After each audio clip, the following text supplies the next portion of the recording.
My daughter said she was just going to the corner store for milk and that she would be back in 20 minutes to pick up her two toddlers. But she never came back, leaving me to raise them on a factory foreman pension and a whole lot of prayer. And 15 years later, she returned, not with a hug or an apology, but with a lawyer, a limousine, and 3 police cruisers accusing me of kidnapping the very children she abandoned. But when I showed the envelope to the judge, he was stunned and asked, "Do they know about this?" And I replied, "Not yet, before I tell you how I destroyed their lives with a single piece of paper." Let me know where you are watching from in the comments below. Hit like and subscribe if you have ever had to protect your family from one of your own. My name is Luther Banks.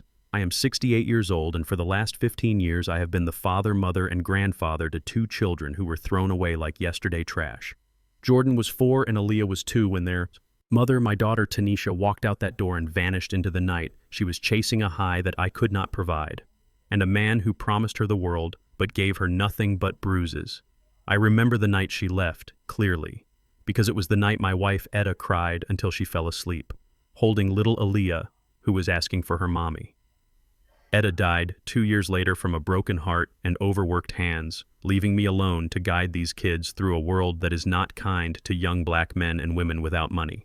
We made it work, though. We did not have much, but we had dignity.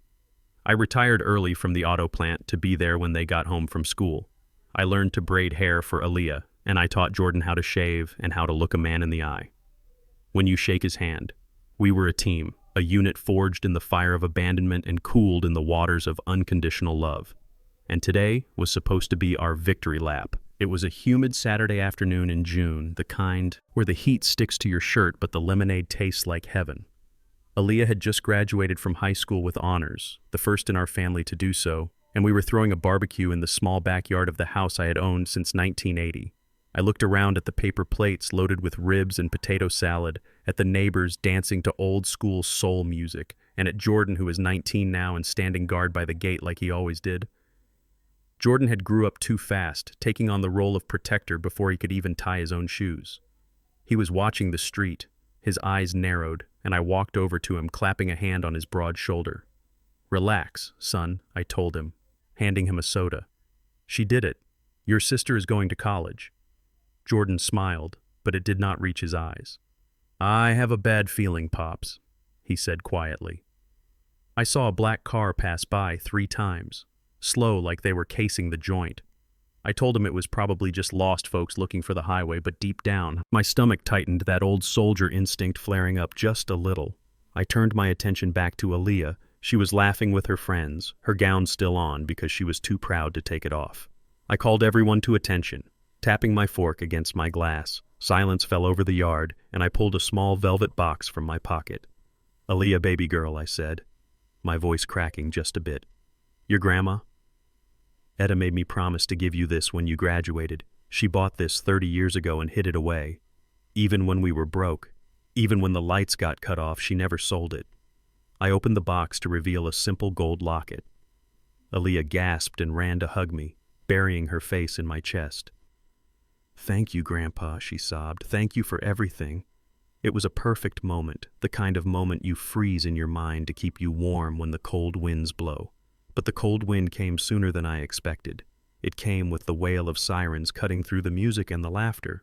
First it was 1 cruiser, then 2, then 3. They screeched to a halt in front of my driveway, lights flashing red and blue against the siding of my house. The music died instantly. Neighbors backed away, whispering and pointing. Jordan stepped in front of me and Aaliyah, his fists clenched. But what froze my blood was not the police. It was the long, sleek black limousine that pulled up behind them. The driver stepped out and opened the rear door, and out stepped a woman I had not seen in 15 years. But I would know those eyes anywhere. It was Tanisha, but not the Tanisha I knew. This woman was wearing a white designer suit that probably cost more than my truck. Her hair was perfect, her makeup flawless, and she was draped in diamonds. She looked like money, real money, the kind that does not apologize. She stepped onto the sidewalk and pointed a manicured finger straight at me, her face twisting into a mask of anguish that looked rehearsed. "Officer, that is him," she screamed. "That is the man who stole my babies. Arrest him immediately." Beside her stepped a man who looked like he owned the block. He was white, tall, with silver hair and a suit that screamed power. He walked with the arrogance of a man who has never been told no. in his life. This was Hunter, Tanisha. New husband, I assumed, though I had never met him. He whispered something to the police captain, a man named Miller, who had just transferred here last month and didn't know me from Adam. Miller nodded sharply and marched up my driveway, his hand resting on his holster. "Mr. Banks, put your hands where I can see them." Miller barked, ignoring the fact that I was holding a hugging teenager step away from the girl. I gently pushed Aaliyah behind me. "Stand down, Jordan." I ordered, my voice calm, though my heart was hammering against my ribs. "Officer, this is my granddaughter. We are celebrating her graduation. There must be a mistake." "There is no mistake," Miller said, pulling out his handcuffs. "We have a warrant for your arrest for custodial interference and kidnapping." Kidnapping, I repeated the word, tasting like ash in my mouth. "I have raised these children for 15 years. I have court documents. Those documents are forged," Tanisha yelled, rushing past the police line to grab Aaliyah. "My baby. Oh my God, my baby. Mommy is here. I finally found you." Aaliyah looked terrified, backing away from this stranger who smelled like expensive perfume and lies. "Who are you?" Aaliyah asked, her voice trembling. Tanisha sobbed a loud theatrical sound that made the neighbors murmur. Surely this rich woman must be telling the truth. "Look at her. Look at him. They must have thought, I am your mother, baby. Your grandfather stole you from me. He told me you were dead. He kept you hidden all these years. It was a lie so big, so audacious that it took the air out of my lungs. I stepped forward to speak, to tell the truth about the crack pipe I found under her bed 15 years ago, about the empty bank account, about the note she left saying she could not handle the burden of kids. But before I could speak, 2 officers grabbed my arms and slammed me face first onto the hood of a patrol car. "Ouch, watch his shoulder," Jordan yelled, lunging forward. "Do not touch my grandfather." Hunter stepped in, then smooth as a snake. He put a hand on Jordan's chest and shoved him back with surprising strength. "Easy there, boy," he said, his voice dripping with condescension. "You do not want to add assaulting an officer to your family criminal record." Jordan looked at me, his eyes wild with rage and fear. I shook my head as best I could with my cheek pressed against the hot metal. "No, Jordan," I wheezed. "Do not fight them. Not here. Call Robert Stone. Call him now." The officers wrenched my arms behind my back and the metal cuffs bit into my wrists, clicking shut with a sound of finality. They hauled me up and I saw Tanisha trying to hug Aaliyah, who was stiff as a board, crying silently. Jordan was being held back by neighbors screaming that this was illegal, that they could not do this, but the police did not listen to the black teenager in the hoodie. They listened to the white man in the suit and the crying woman in diamonds. Hunter walked over to me as they shoved me toward the back of the cruiser. He leaned in close so only I could hear his cologne was overpowering, masking the scent of the barbecue smoke. "You did a good job, old man," he whispered, a cruel smile playing on his lips. "They are healthy, well-mannered, and exactly what we need. Thanks for fattening them up for me now. Do yourself a favor and die in jail. It will be cheaper for everyone." He patted my cheek disrespectfully and stepped back, nodding to Officer Miller. "Take him away, Captain. He is dangerous." Miller shoved me into the back seat and slammed the door. I watched through the wire mesh as Tanisha steered a sobbing Aaliyah toward the limousine, and Hunter pointed at Jordan, gesturing for him to get in the car too. Jordan looked at me one last time and I nodded, telling him without words to go, to protect his sister, to survive, as cruiser pulled away. I did not look back at my house or the ruined party. I looked at my hands bound in my lap and I felt a cold rage settling in my gut. They thought they had won because they had money and power. They thought I was just a helpless old man who would break under pressure. But they forgot one thing. I was a foreman.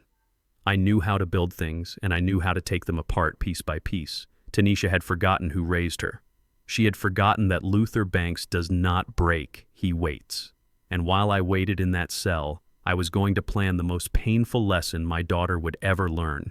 The holding cell smelled of bleach and despair, a smell I had not encountered since I bailed Tanisha out for shoplifting 20 years ago. I sat on the metal bench, my back straight, refusing to slump, refusing to look like the criminal they painted me to be. Hours passed before the heavy door clanked open and Officer Miller walked in, followed by Tanisha and a lawyer I did not recognize a man with a tablet and a sneer. They sat across from me at the metal table. The lawyer spread out a series of documents. "Mr. Banks," the lawyer began, his voice bored, "we are prepared to drop the kidnapping charges if you sign this voluntary relinquishment of parental rights and admit to creating a hostile environment that prevented my client from contacting her children." Tanisha refused to look me in the eye. She was busy checking her reflection in her phone screen, acting the part of the traumatized victim perfectly. I looked at the papers, then at Tanisha. "Tell me, daughter," I said, my voice low and gravelly. "Did you tell them about the night you left? Did you tell them about the $300 you stole from your mother medicine jar? Did you tell them about the man named Rico you left with?" Tanisha slammed her phone down on the table.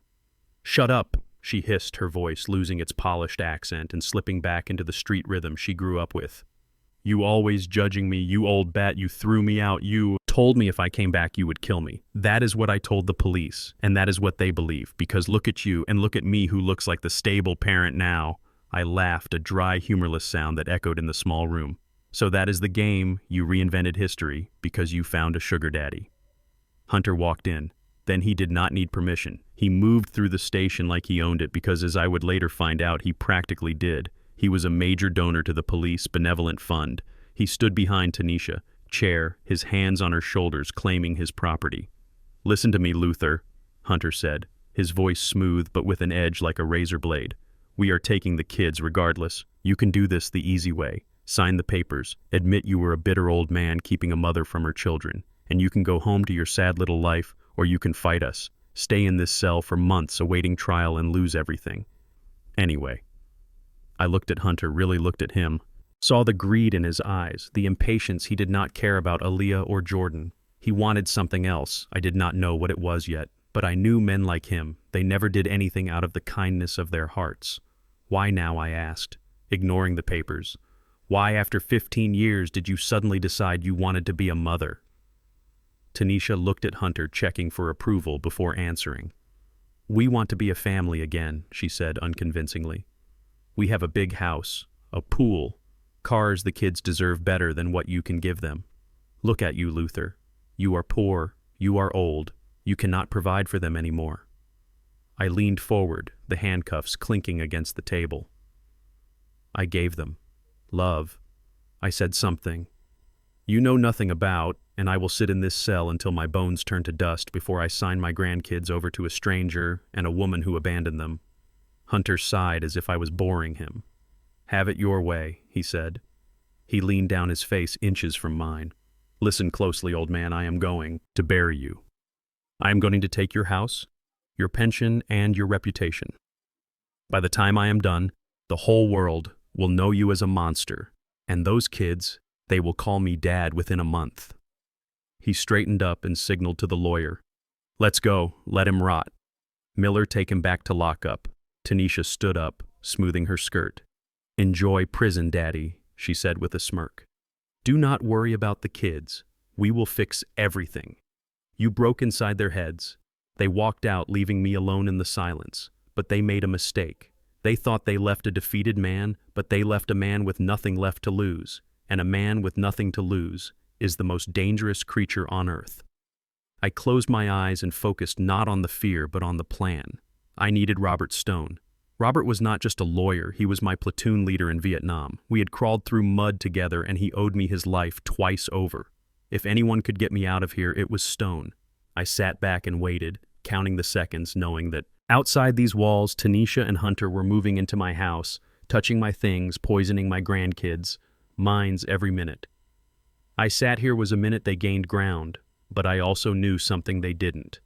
I knew about the envelope hidden under the floorboards in the attic, an envelope that Tanisha thought she had destroyed 15 years ago, an envelope that proved everything. But first I had to survive the night in this cell, knowing my enemies were sleeping in my bed, eating my food, and lying to the children. I loved more than life itself. The war had started and the first battle was just beginning. The interrogation room was a concrete box designed to break men. but I had spent 30 years in a noisy factory, and I knew how to hold my ground against noise and intimidation. But what I was not prepared for was the silence of lies being accepted as truth. Officer Miller sat across from me, his eyes cold and uninterested, while Tanisha sat next to him, dabbing at dry eyes with a silk handkerchief, her lawyer. A man with a smile like a shark spread a series of documents on the metal table as if he were laying out a royal flush.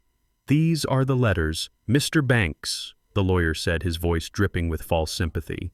"Dozens of them written by my client over the last 15 years, begging to see her children, pleading with you to let her just hear their voices." He pushed a stack of envelopes toward me. They looked old, the paper yellowed and crinkled as if they had been cried over. Tanisha let out a small choked sob, right on cue. I reached out with my handcuffed hands and picked up the top letter. The postmark was blurred, suspiciously smudged, but the handwriting was definitely hers. It was the same handwriting that had forged checks in my wife's name all those years ago. I looked at the content, reading phrases like, "I miss you, my babies, and Grandpa is so mean. He chased me away with a bat." I dropped the letter on the table as if it were burning my skin. "This is fiction," I said, my voice steady, despite the rage boiling in my gut. "She never wrote these, or if she did, she wrote them all yesterday. Look at the ink. It is fresh underneath the dirt." She rubbed on the paper. Officer Miller did not even look at the letter. He just looked at Tanisha with her designer suit and her expensive jewelry, and then he looked at me in my grease-stained t-shirt and worn-out work boots, and he made his choice. "We also have medical records." The lawyer continued, pulling out a file with a gold seal. "This is from Dr. Aris, a renowned psychiatrist. He treated my client for severe postpartum depression 15 years ago. His notes clearly state that she was vulnerable and that you, Mr. Banks, used physical intimidation to force her out of the home when she was at her weakest, taking advantage of a sick young mother to steal her children. It is a textbook case of custodial interference and emotional abuse." I slammed my fist on the table, startling Miller. "That is a lie," I roared, standing up until the chain on the handcuffs jerked me back. She was not depressed, she was high. She stole $4,000 from my wife's medicine jar, money Etta had been saving for her surgery. She took the cash and hopped in a car with a dealer named Rico. I begged her to stay. I begged her to look at Aaliyah, who was crying in the crib. She laughed in my face and said she was free. Tanisha shrank back, pretending to be terrified. "See Miller," she whispered, pointing a shaking finger at me. "See how violent he is. Imagine what he did to my poor babies when no one was looking." Miller stood up and shoved me back into my chair. "Sit down, Banks." He barked one more outburst, "and I will throw you in solitary right now. We have documents. We have a victim, and we have you, a man with no custody papers and a history of aggression." According to these reports, I looked from Miller to the lawyer to Tanisha, and I realized the truth did not matter here in this room. Money was the only language being spoken, and I was broke. I was just an old black man who looked like he scraped by, while they looked like the pillars of the community. They had rewritten history, and they had the receipts to prove it. Receipts they probably bought this morning. The door opened, and a young man in a rumpled suit walked in, looking like he had not slept in a week. This was my court-appointed lawyer, a public defender named Mr. Henderson. He sat down next to me without even shaking my hand. He barely looked at the file. Miller slid over to him. He just rubbed his temples and sighed, the sigh of a man who had already given up. "Mr. Banks," he said, his voice flat, "I have reviewed the charges and the evidence presented by the victim's counsel. It does not look good. Kidnapping is a felony, and with the emotional distress enhancements they are adding, you are looking at 20 years. Minimum." I looked at this boy who was supposed to defend my life. 20 years, I asked. "I will be dead in 10. I did not kidnap anyone. I raised them." Henderson waved his hand dismissively. "Listen to me, the court sees a biological mother with means and a stable home versus a grandfather with no legal standing. They have letters, medical records, and witnesses ready to testify to your hostility. The DA is offering a deal if you plead guilty to a lesser charge of custodial interference and surrender all rights to the children. Immediately you will get 5 years probation. No jail time. You can go home tonight." "Go home," I repeated. "Go home to an empty house while my grandkids are dragged off by strangers who only want them for some twisted game." "No, I will not sign that." Henderson looked at me. For the first time, really looked at me. "Mr. Banks, be reasonable. You cannot win this. Look at you. You are indigent. You have no resources fighting." This will destroy whatever life you have left. I straightened my spine, remembering who I was before the world decided I was nobody. I was the foreman of the Detroit assembly plant. Number 4, I managed 200 men. I ensured quality control for thousands of cars. I commanded respect because I earned it. I was not indigent. I was sacrificed. I had sold my boat, my tools, my stocks, and even my wife jewelry to pay for Jordan football camps and Aaliyah braces. I wore these rags so they could wear varsity jackets. I was not a bum. I was a king who had given away his crown to his heirs. I leaned in close to Henderson, my eyes locking onto his. "Listen to me, son," I said, my voice low and hard. "I do not want your deal, and I do not want your advice. I want you to make one phone call. Get me Robert Stone." Henderson let out a dry laugh. "Robert Stone, the civil rights attorney, the guy who sues cities and wins, he is $500 an hour. You cannot afford him." "He owes me," I said simply. "Call him. Tell him Sergeant Banks is calling in the debt from Da Nang. He will come." Henderson rolled his eyes, but he pulled out his phone. "Fine. I will call, but when he laughs and hangs up, you are signing this plea deal." He stepped out of the room, leaving me alone again, or so I thought. Door opened again, but it was not Henderson or Miller, it was Hunter. He walked in with that same arrogant stride, the air in the room, instantly smelling of expensive cologne and malice. He looked at the camera in the corner of the room, then looked at the guard outside the glass. The guard nodded and turned his back. Hunter reached up and tapped the lens of the camera, and the little red recording light flickered off. He had friends in high places. Indeed. He pulled out a chair and sat opposite me, not with the distance of an enemy, but with the intimacy of a co-conspirator. He placed his manicured hands on the table and smiled, a smile that did not show his teeth. "Look at you, Luther," he said, shaking his head. "A tragic figure really holding on to the past, clinging to children who do not even belong to you. It is pathetic." I stared at him, my face a mask of stone. "What do you want?" "Hunter," I asked, "I know you do not want those kids. You looked at Jordan like he was a stain on your carpet." Hunter chuckled a low, wet sound, perceptive for a factory worker. "You are right. I do not particularly care for the boy. He is too much like you, stubborn, defiant. But the girl Aaliyah, she has potential, and more importantly, she is the key to something very lucrative for Tanisha and me, something you could never understand." He leaned forward, his voice dropping to a whisper. "Here is the reality, old man. You are going to lose. Tanisha has the perfect story, and we have the perfect evidence. You are going to prison, and you are going to die, there alone and forgotten, unless we make a deal." "A deal?" I asked, skeptical sign over full, permanent guardianship of both children today. "Waive your right to a trial and admit you lied about Tanisha abandoning them. Do that, and I will make the charges disappear. I will even let you keep your little house." "And what else?" I asked, knowing there was a catch. "Because men like Hunter never made fair trades." Hunter's smile widened. "And there it is, the catch. In addition to the kids, you are going to liquidate your foreman pension fund, that little nest egg you have been hoarding. I know it is sitting there worth about $80,000. You are going to withdraw it and sign it over to Tanisha as restitution for her emotional suffering. Consider it back child support for the years you stole her babies." My blood ran cold. It was not enough to take my heart and my soul. They wanted to strip the meat from my bones, too. That pension was all I had left for my old age. It was what I planned to give Jordan for college. "You want my life savings?" I hissed. "You are a wealthy man. Why do you need my scraps?" Hunter stood up, buttoning his jacket. "Because it is not about the money, Luther.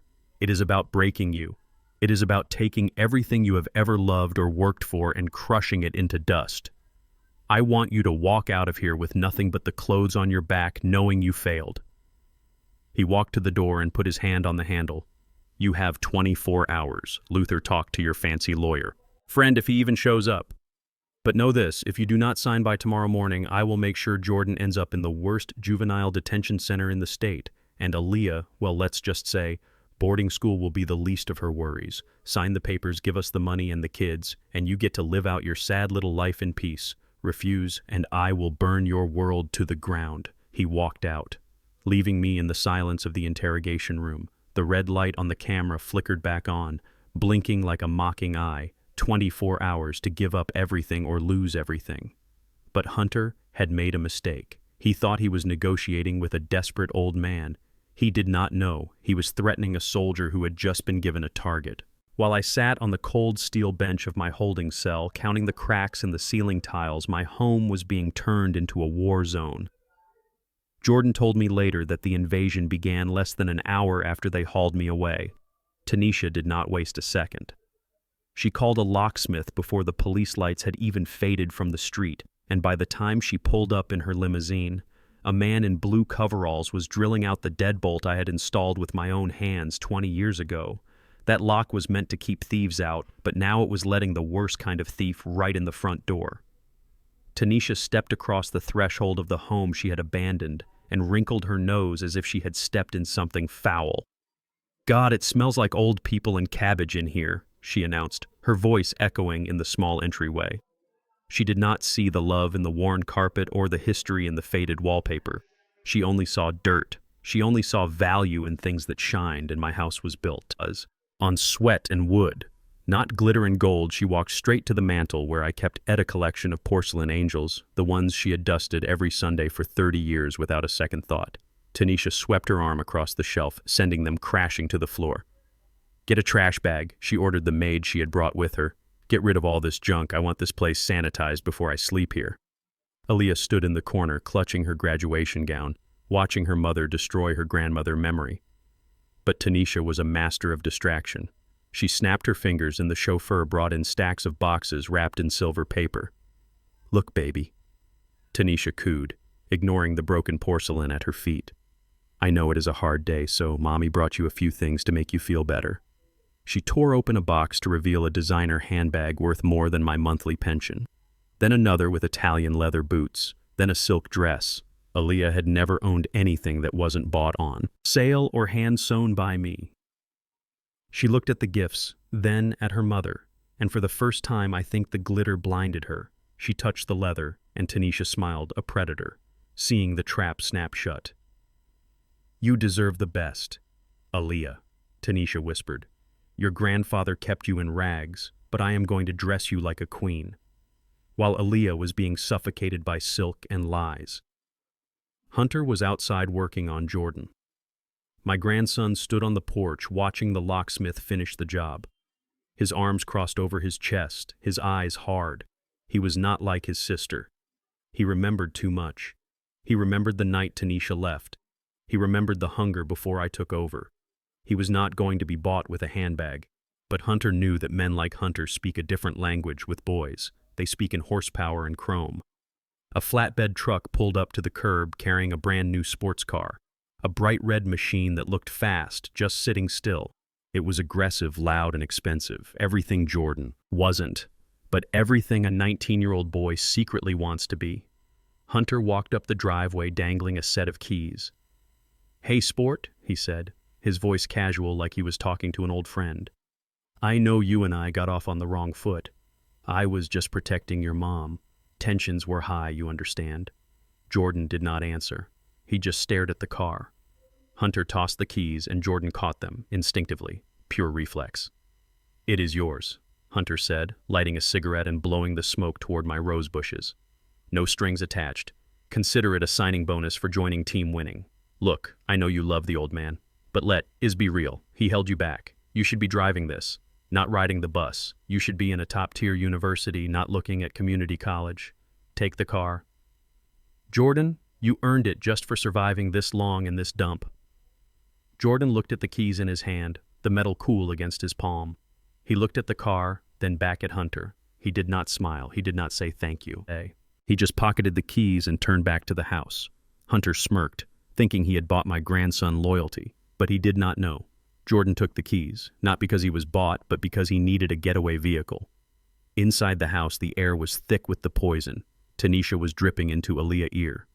They were in the kitchen, my kitchen where I had taught Aaliyah to make biscuits from scratch.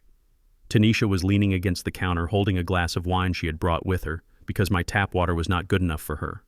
"I sent money," Aaliyah Tanisha was saying, her voice dropping to a conspiratorial whisper, "every single month for 15 years, thousands of dollars. I wanted you to go to private school. I wanted you to have dance lessons, ballet camps, everything." Aaliyah looked up, her eyes wide and confused, but Grandpa said, "You never called. Grandpa said we were broke. We ate oatmeal for dinner sometimes. Tanisha let out a sharp, cruel laugh. Of course. He said that, sweetie, he drank it all. Luther has always had a problem with the bottle. He took my money, the money meant for you, and he poured it down his throat. Why do you think he drives that old truck? Why do you think this house is falling apart? Because he is a selfish old drunk who stole your childhood.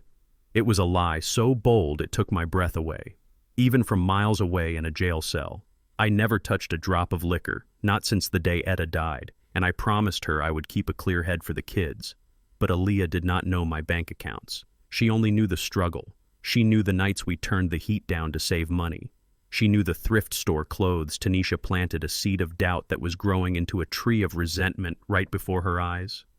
Oh, baby, Tanisha said, pulling Aaliyah into a hug. He lied to us both. He kept my letters, and he spent your money. But do not worry, Mommy is here now, and I am never letting you go again. Jordan watched this from the hallway, his hand clenching the car keys in his pocket. He knew it was a lie. He knew I scrimped and saved every penny, but he also knew that speaking up now would get him thrown out, and he needed to stay close to protect his sister. So he stayed silent, swallowing his bile, watching the invaders rewrite our history. But silence did not mean inaction. Jordan waited until night fell, until the house was quiet and the intruders had retreated to their corners. Tanisha took Aaliyah room, forcing my granddaughter to sleep on the couch, while Hunter claimed the master bedroom, my bedroom. The thought of that man sleeping in the bed I shared with Etta made my blood boil, but Jordan told me what he found there, and it was worth the violation. Jordan crept down the hallway, the floorboards creaking in the familiar pattern he had memorized as a child. He pushed open the door to my room. Just a crack. The air inside was heavy with the smell of stale tobacco smoke Hunter had been smoking in the house, violating the one rule I held sacred for the health of the kids. Hunter was not in the bed. He was in the bathroom, the shower running. Jordan slipped inside, his heart hammering against his ribs. He did not know what he was looking for, but he knew men like Hunter always left a trail. He saw a pile of clothes thrown carelessly on my rocking chair, the chair Etta used to nurse Tanisha in. He saw a gold money clip on the dresser next to a half-empty pack of expensive cigarettes. He moved to the nightstand where Hunter had dumped the contents of his pockets. There were receipts, a lighter and a crumpled piece of paper that looked like it had been retrieved from the trash. Jordan smoothed it out, his hands shaking in the moonlight coming through the window. It was an architectural drawing, a blueprint of a massive structure, steel and glass, cold and imposing. But what stopped Jordan's heart was not the building, it was the location mapped out at the bottom right corner. The map showed our neighborhood, our street, our block, but the houses were gone. My house, Mrs. Johnson House, the community garden, all gone, replaced by a sprawling complex labeled Hunter Plaza, mixed-use commercial and residential development. Proposed site demolition scheduled. August 1st. Jordan stared at the date. August 1st was 3 weeks away. They were not here to be a family. They were not here for custody or love or reconciliation. They were here to bulldoze our lives, quite literally. Hunter needed the deed. To my house. He needed me out of the way so he could level the block and build his monument to greed. That was why he offered the money. That was why he called the police. That was why he framed me for kidnapping. He needed the title holder gone and he needed the heirs compliant. Suddenly, the bathroom water stopped. Jordan shoved the paper into his pocket and scrambled backward, slipping out of the room just as the bathroom door handle turned. He leaned against the wall in the hallway, breathing hard. Clutching the piece of paper like a lifeline, he finally understood the scope of the war we were in. This was not just a custody battle. This was an eviction notice written in blood. Jordan looked at the closed door of his sister's makeshift bedroom, then at the master bedroom where the enemy slept, and he realized that the sports car in the driveway was not a gift. It was a bribe to keep him quiet while they destroyed his home, but they had underestimated him, just like they underestimated me. Jordan pulled out the burner phone I had hidden for him under the floorboards, a secret communication line for emergencies only, and he typed a message, his thumbs flying in the dark. Pops, they are not keeping the house. They are tearing it down. I have the plans. Call Stone now. He hit send and waited in the dark, the red light of the phone screen illuminating his face, the face of a boy who had just become a man in the span of a single terrifying night. The invaders were sleeping soundly, thinking they had won, thinking the old man was rotting in jail, and the kids were pacified with toys, but with They did not know that inside the walls of the house they planned to destroy, the resistance had just begun. The sound of the heavy steel latch sliding open was the sweetest music I had heard in 24 hours. Officer Miller stood aside, his face sour, as if letting me go was a personal insult. He handed me a plastic bag containing my belt, my wallet, and my watch. "Get out of here, Banks," he grunted. "Do not make me bring you back." I did not give him the satisfaction of a response.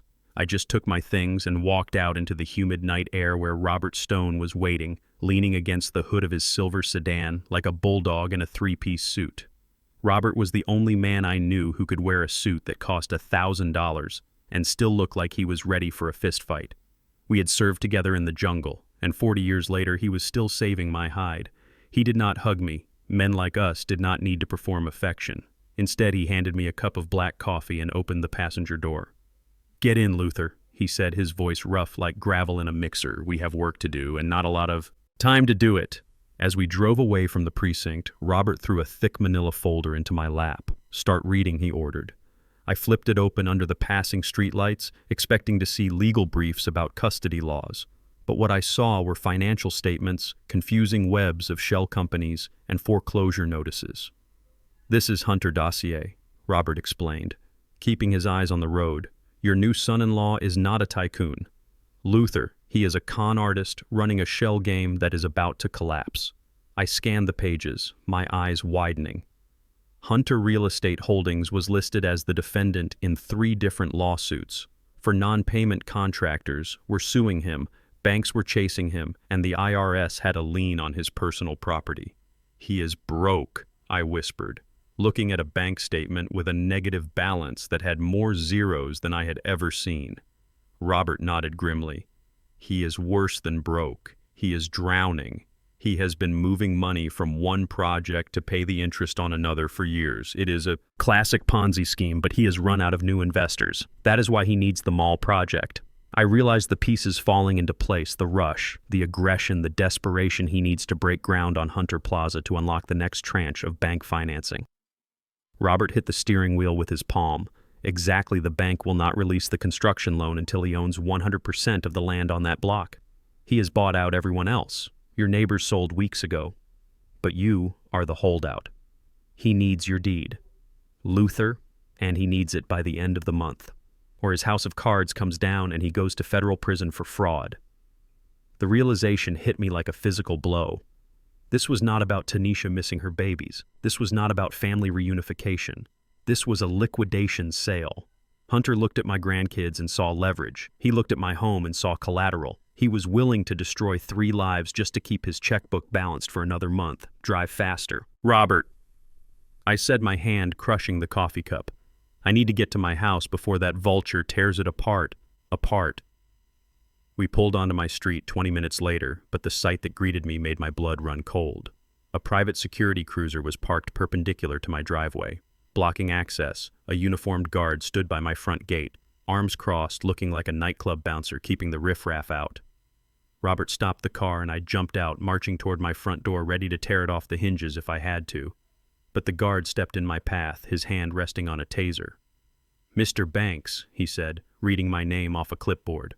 "I have a court order here, restraining you from entering the premises or coming within 100 yards of the protected persons Tanisha Banks and her children." "Protected persons," I roared, stepping into the guard personal space. "This is my house, those are my children." The guard did not flinch. He just held up a piece of paper stamped by a judge ex parte emergency. "Protective order," he recited. "Granted this afternoon based on the credible threat of violence you pose. Step back, sir, or you will be in violation and I will detain you until the police arrive." I reached for my keys, ignoring him, and shoved past toward the door. I jammed my key into the lock, expecting the familiar click, but the metal stopped halfway. They had changed the tumblers in less than a day. They had erased my access to 40 years of my life. I pounded on the wood, the sound echoing in the night. "Jordan. Aaliyah. It is Grandpa. Open the door," I shouted, but the house remained silent, dark and imposing, like a fortress occupied by enemy forces. Robert grabbed my shoulder, pulling me back before the guard could deploy his taser. "Luther, stop," he hissed in my ear. "This is what they want. They want you to lose control." They want you to assault this guard so they can revoke your bail and lock you up for good. You cannot fight this with your fists. Tonight, we have to fight it with the law, come on." I looked at the upstairs window where Aaliyah used to sleep, and I saw the curtain twitch just a fraction. Someone was watching, but they were not coming to save me. I let Robert pull me back to the street, my chest heaving with unspent rage. "I cannot leave them, Robert," I said, my voice breaking. "I cannot leave them in there with him." Robert pointed down the street to where my old Ford F-150 was parked by the curb, looking battered and rusty under the streetlight. "Then, do not leave," he said. "Sleep in the truck. Stay on public property. Keep your distance, but keep your eyes open. I will go to the judge first thing in the morning and try to get this order quashed. But for tonight, you are a squatter in your own neighborhood." I walked to my truck, my legs feeling heavy as lead. I climbed into the cab. The smell of old grease, stale coffee, and hard work wrapping around me like a familiar blanket. This truck had hauled the lumber to build my deck. It had carried Aaliyah to her first dance recital. It had taken Jordan to football practice. It was more of a home than the building down the street was right now. I reclined the seat back, trying to find a position that would not cripple my 68-year-old back, and I settled in for the longest night of my life. I sat in the darkness of the truck cab for hours, my eyes burning from exhaustion but refusing to close. I had a pair of binoculars in the glove compartment, old military surplus that I used for birdwatching with Aaliyah when she was small. I pulled them out and trained them on the living room window of my house. The curtains were sheer, and with the lights on inside, I could see everything like a silent movie playing out on a screen I could not touch. What I saw made my stomach turn.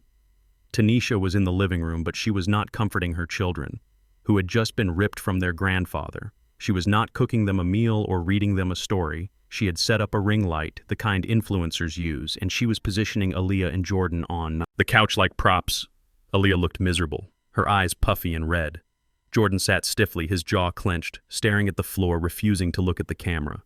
Tanisha was checking her reflection in her phone, fixing her hair, adjusting her diamond necklace. Then she signaled them. She said something, probably a command to smile, because Aaliyah forced a weak, trembling grin. Tanisha threw her arms around them, pulling them into a tight embrace that looked more like a chokehold. She snapped photo after photo, changing her expression from tragic mother to relieved savior in seconds. Click pout, click smile, click look lovingly at the daughter. "You abandoned?" I watched her type furiously on her phone, probably posting the pictures to social media, crafting a caption about her miraculous reunion and the evil grandfather who kept them apart. Once she hit send, her demeanor changed instantly. She pushed Aaliyah away, almost shoving her off the couch, and stood up, ignoring them completely. She walked to the sideboard and poured herself a large glass of wine, downing half of it in one gulp. She did not speak to them again. She just walked out of the room, leaving them sitting there like discarded toys. The rage I felt was a cold, hard thing sitting in my chest, displacing the grief. Seeing my grandkids treated like props in her vanity play was worse than seeing them cry. At least tears were honest. This was a performance, a calculated manipulation to win the court of public opinion while destroying their souls. I lowered the binoculars and rubbed my eyes. The image of Tanisha, cold indifference burning into my retinas. Memory washed over me, pulling me back 15 years to a night much like this one. But inside that house, Etta was lying in our bed, her skin paper thin, her breathing shallow. The cancer had taken almost everything from her, but it had not taken her sight or her wisdom. She had grabbed my hand, her grip surprisingly strong for a dying woman, and she had pulled me close, Luther, she had whispered, her voice sounding like dry leaves skittering on pavement. "Promise me. Promise you." "What, baby?" I had asked, choking back tears. "Promise me you will not let her back in," she wheezed, referring to Tanisha, who had been gone for 2 years. "By then she is broken, Luther, and she breaks everything she touches. If she comes back, it will not be for love. She does not know how to love. She will come back when she smells money or when she needs something. Do not let her hurt these babies. Promise me you will be their shield." I had promised her, kissing her forehead as she took her last breaths. I swore I would protect them with my life, and for 15 years I thought I had kept that promise. I thought the danger was drugs or the streets, or bad grades. I never imagined the danger would come, wearing a designer suit and driving a limousine. I looked back at the house, dark now except for the porch light watching over an empty yard. "I failed you, Etta," I whispered to the empty truck cab. "I let the wolf right in the front door, and now she has the keys. But as I sat there shivering in the night air, watching the house that I built with my own hands, I felt a shift inside me. Tanisha and Hunter thought they had won because they had the house and the kids, but they forgot that I knew every creak in those floorboards. I knew every secret that house held, and more importantly, I knew exactly who Tanisha was beneath the diamonds and the lies. She was still the scared, selfish girl who ran away when things got hard, and I was going to make things very, very hard for her starting tomorrow. I woke up to the sound of a nightmare unfolding right outside my windshield. My neck was stiff from sleeping upright in the driver's seat of my old Ford, and the taste of stale coffee and regret coated my tongue. But the physical discomfort was nothing compared to the sight that greeted me through the morning mist. My quiet suburban street. The street where I had taught Jordan to ride a bike, and where I had walked Aaliyah to the bus stop for a decade had been transformed into a circus of cruelty. News vans were parked on the lawns of my neighbors, their satellite dishes pointed at the sky like accusing fingers. Reporters were setting up tripods and checking their microphones. And in the center of it all, standing on my front porch like a queen, addressing her subjects, was Tanisha. She had undergone a miraculous transformation overnight.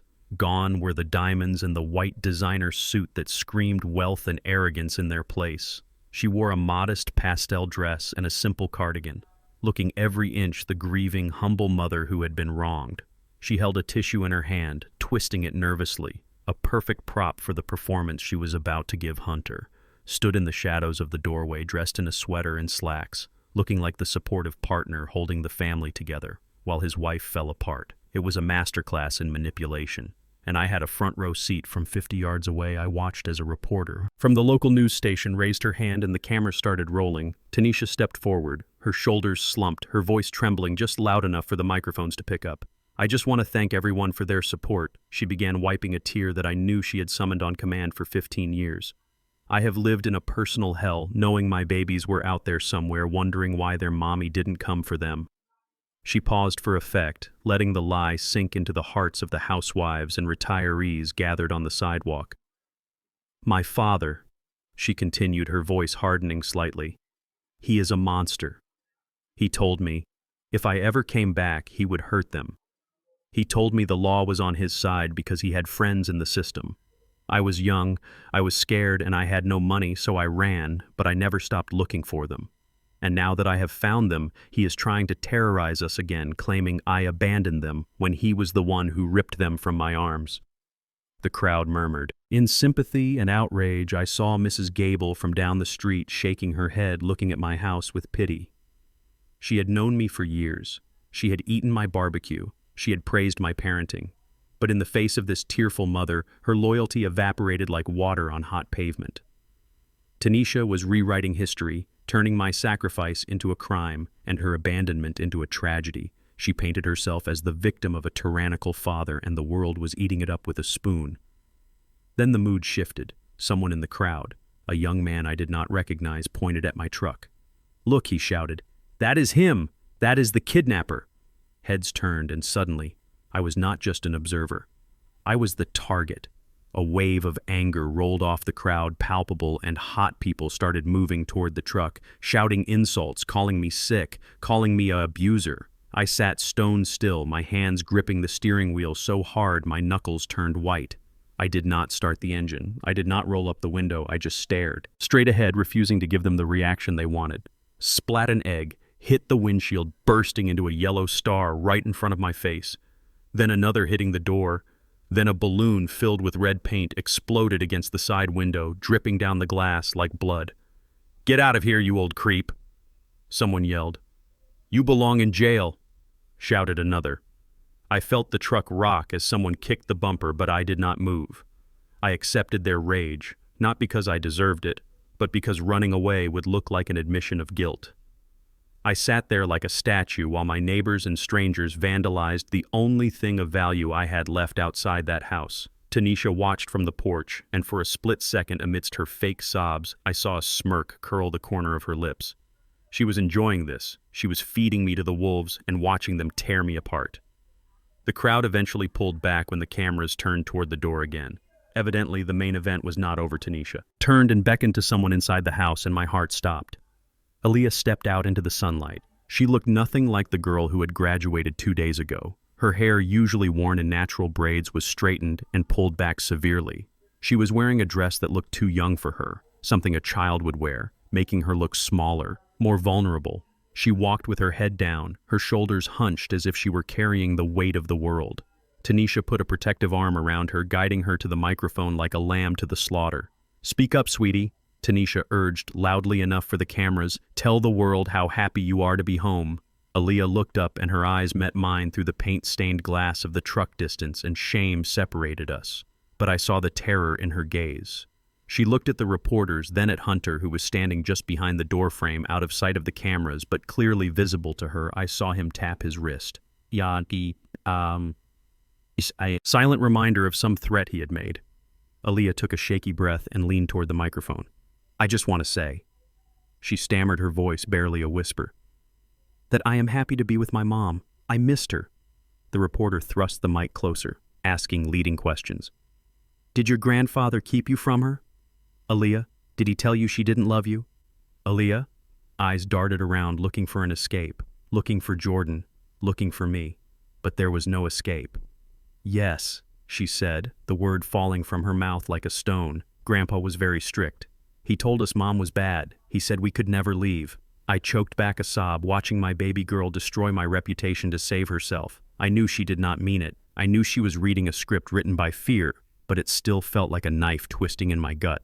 I was strict about homework, I was strict about curfew, but I was never strict about love. I told them their mother was sick, I told them she had lost her way. I never demonized her the way she was demonizing me now. The reporter pressed on, asking for details about the abuse implied by Tanisha. Aaliyah hesitated. Tears, real tears now, filling her eyes. He did not understand us," she cried. "He is old, and he gets confused. Sometimes I just want to be with my family. Please leave us alone." She turned and buried her face in Tanisha's shoulder, and the crowd let out a collective awe of heartbreak. Tanisha hugged her, rocking her back and forth, looking directly at the camera with eyes that promised vengeance. "See," Tanisha said, her voice vibrating with righteous indignation. "This is what he did. He brainwashed them. But we are going to undo the damage. We are going to heal as a family, and no one is going to separate us again. Thank you all for respecting our privacy during this difficult time." She turned and ushered Aaliyah back inside, closing the heavy oak door with a finality that echoed in my soul. The show was over, the narrative was set. I was the villain and she was the hero, and Aaliyah was the prize. The reporters began to pack up, satisfied with their story. The crowd started to disperse, casting last angry glances at my truck. I sat there, the smell of drying paint and raw eggs seeping through the vents, feeling older and more tired than I had ever felt in my life. I had lost the court of public opinion. I had lost access to my home, and now I had watched my granddaughter turn against me on live television. It was a total defeat, calculated and executed with military precision. My phone buzzed in my pocket, startling me. It was the burner phone, the one only Jordan and Robert knew about. I pulled it out, hoping for a message from Jordan telling me he was okay, telling me he was fighting back, but the number on the screen was unfamiliar. A blocked ID. I hesitated, then opened the message. The text was short, brutal, and signed with a single letter T. It read, "Do you see? Now, old man, nobody cares about the truth. They care about the story. I own the story. Now look at your granddaughter. She knows. Who holds the power? Give up. Sign the papers. Give us the house in full custody by tonight, or the next interview won't be so gentle. I will make her tell them you touched her. I will make her hate you so much she will want to spit on your grave. Your choice." T. The phone nearly slipped from my numb fingers. This was not just a threat, it was nuclear war. Tanisha was willing to accuse her own father of the vilest crime imaginable just to get a piece of land she was willing to destroy. Aaliyah's soul, forcing her to lie about something that would scar her forever, just to win. I looked at the message again, reading the words until they blurred. I realized then that there was no bottom to their depravity. There was no line they would not cross to Hunter and Tanisha. People were just chess pieces to be moved or sacrificed to get what they wanted. They thought this text would break me. They thought the threat of being branded a monster would send me running to sign their papers, and maybe a younger man or a weaker man would have folded. Maybe a man who cared about his reputation more than his duty would have given up. But they forgot who they were dealing with. I looked up at the house where the curtains were drawn tight, hiding the rot inside. They thought they had isolated me. They thought they had stripped me of my armor. But all they had done was strip away my mercy. I put the truck in gear, the engine roaring to life with a rumble that sounded like a growl. I was not going to sign anything. I was not going to run. I was going to fight fire with fire. I drove away from the curb, the dried paint flaking off in the wind. I headed toward the city, toward Robert office, toward the only weapon I had left. Tanisha wanted a war of stories. Well, I had a story too. A story buried in a yellow envelope hidden beneath the floorboards of a house she claimed was hers. A story that did not rely on tears or acting but on cold, hard ink, and a signature she thought had been burned 15 years ago she wanted to make Aaliyah hate me. She was about to find out that hate works both ways, and the truth, when it finally comes out, cuts deeper than any lie ever could.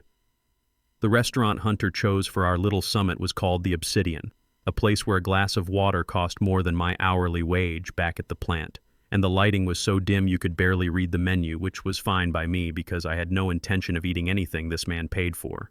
I walked in, wearing my best Sunday suit, the only one I had managed to grab before the police threw me out of my own house. It was 10 years old and smelled slightly of mothballs, but I held my head high as the hostess looked me up and down with a mixture of confusion and disdain. She clearly wanted to tell me I was in the wrong place. But when I mentioned Hunter, her attitude shifted to terrified obedience.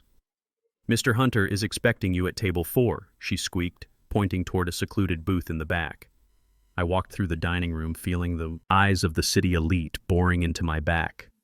They saw an old black man with calloused hands and gray hair, and they probably thought I was the help or a charity case. I did not care what they thought. My focus was entirely on the man sitting in the leather booth swirling a glass of amber liquid that looked expensive and deadly. Hunter did not stand up when I approached. He did not offer his hand.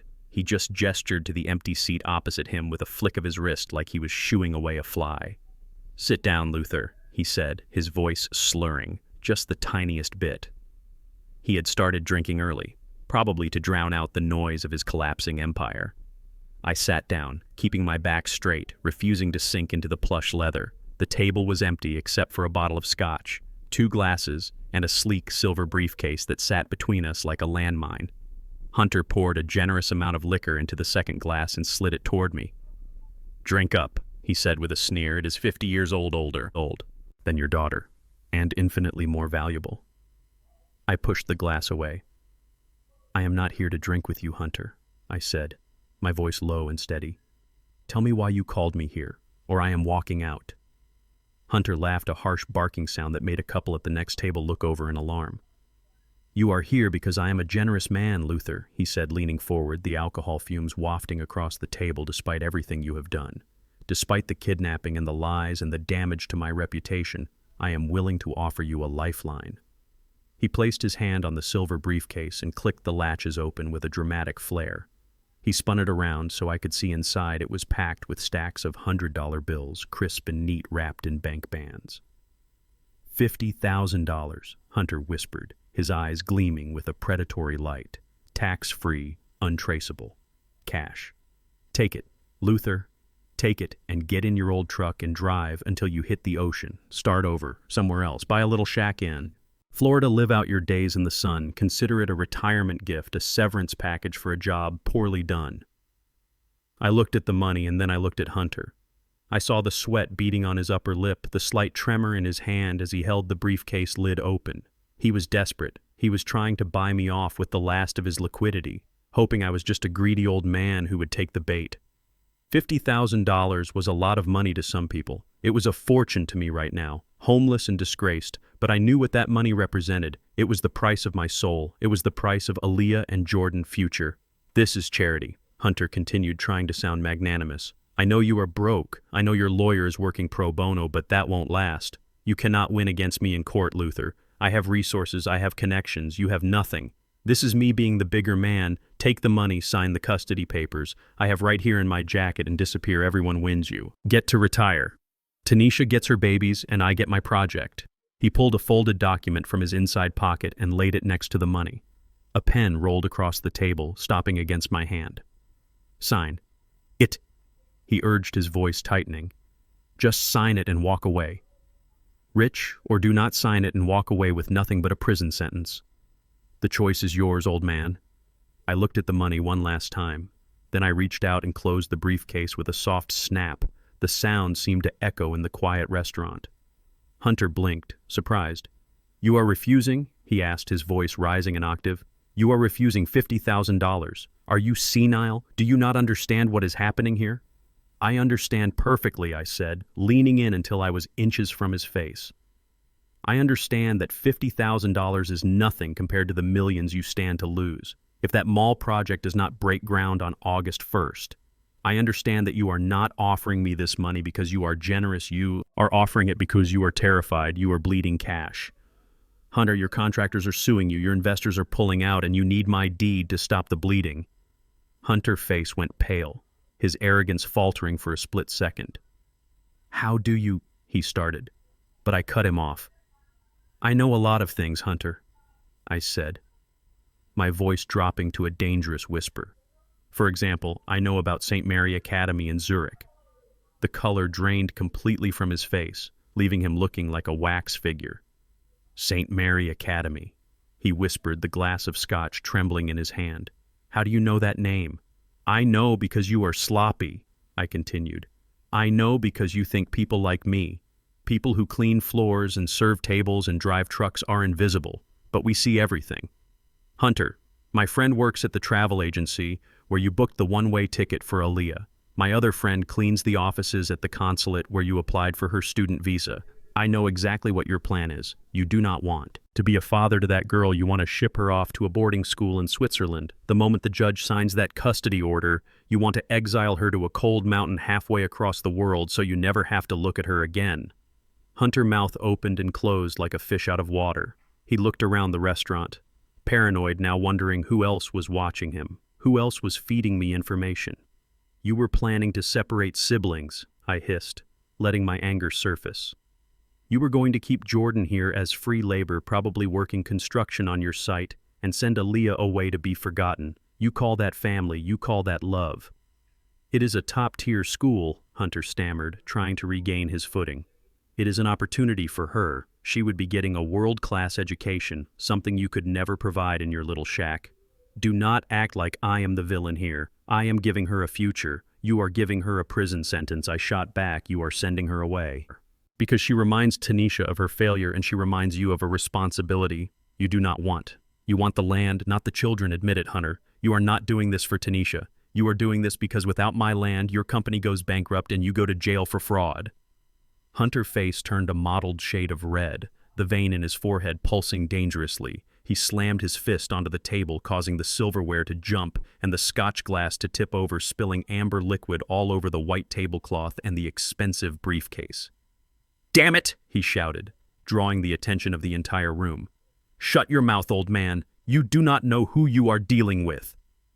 I stood up slowly, my chair scraping against the floor, the sound harsh and final. "I know exactly who I am dealing with," I said, my voice carrying across the silent restaurant. "I am dealing with a thief and a coward. I am dealing with a man who would sell a teenage girl into exile just to save his own skin." I picked up the soaking wet document he had wanted me to sign and tore it in half, dropping the pieces onto the spilled liquor. "I am not selling my grandchildren. Hunter, not for 50,000, not for 50 million. Keep your blood money. You are going to need it for your legal defense." Hunter scrambled to his feet, his eyes wild with rage and alcohol. He lunged across the table, grabbing my lapels, pulling me close, his breath hot and reeking of scotch. "You are making a mistake, Luther," he snarled, spit flying from his lips. "You think you have won because you know my plan. You think a few rumors will stop me. I will destroy you. I will grind you into dust. I will make sure you die in a cell. And while you are rotting there, I will tear down your house brick by brick and build my empire on top of your memories." I looked down at his hands, clutching my cheap suit, hands that had never done a day of honest work in their lives. Hands that were shaking with fear, masked as anger. "Unhand me," I said quietly, but with the authority of a man who had led soldiers through hell. "Unhand me, or I will finish what we started in this booth right now." Hunter hesitated, looking into my eyes and seeing something there that terrified him. He saw the resolve of a grandfather protecting his own. He released me, shoving me back and straightening his ruined jacket. "You will regret this," he spat, wiping his mouth. "You had a chance to walk away with dignity. Now you are going to walk away with nothing." I fixed my tie and looked at him with pity. Dignity is not something you can buy in a briefcase, Hunter, and it is not something you can sell. I am walking out of here with my soul intact, which is more than I can say for you. I turned and walked toward the exit, my heart pounding against my ribs, but my steps steady. I heard Hunter shouting behind me, cursing, throwing the glass against the wall, but I did not look back. I walked out into the cool night air, leaving the devil and his money behind me. The war was far from over. In fact, it had just escalated to a level I never imagined, but now I knew his endgame. I knew he was vulnerable, and more importantly, I knew he was scared. And a scared man makes mistakes I was going to use to bury him. The chain-link fence that separated my backyard from the alleyway used to be just a boundary line, but now it felt like the iron bars of a cage, except I was on the outside looking in at the life I had built. The sun was setting, casting long shadows across the lawn where Aaliyah used to practice her cheerleading routines. I stood in the shadows of the neighbor garage, my hood pulled up, trying to catch a glimpse of my granddaughter, hoping to see some sign that the girl I raised was still in there somewhere. But what I saw broke me more than the handcuffs or the jail cell. Tanisha was sitting on the porch swing, the same swing where Etta used to read Bible stories to the kids. She had her arm around Aaliyah, who looked small and broken, her face buried in her hands. Tanisha was talking low and fast, her voice carrying on the wind like a poisonous vapor. I crept closer, risking arrest just to hear what she was saying, and the words I caught made my knees buckle. Tanisha was rewriting the history of Etta death, twisting the most painful moment of our lives into a weapon. She was telling Aaliyah that Etta did not die of a stroke brought on by exhaustion, she was saying. Etta died because we could not afford a surgery that would have saved her. She told Aaliyah that I had the money sitting in a bank account, but I was too cheap to spend it. She said, "I watched my wife die to save a few $1,000s.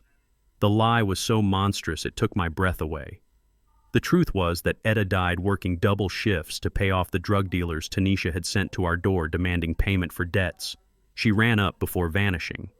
Etta's heart gave out because she was carrying the weight of her daughter's sins, but Tanisha was painting me as a miser who let his wife perish." Aaliyah lifted her head, and I saw the change in her eyes. The confusion had hardened into hate. She stood up abruptly, her fists clenched at her sides, and looked toward the alley as if she sensed my presence. I stepped out from the shadows, instinctively reaching a hand through the chain-link fence. "Aaliyah, baby girl," I whispered.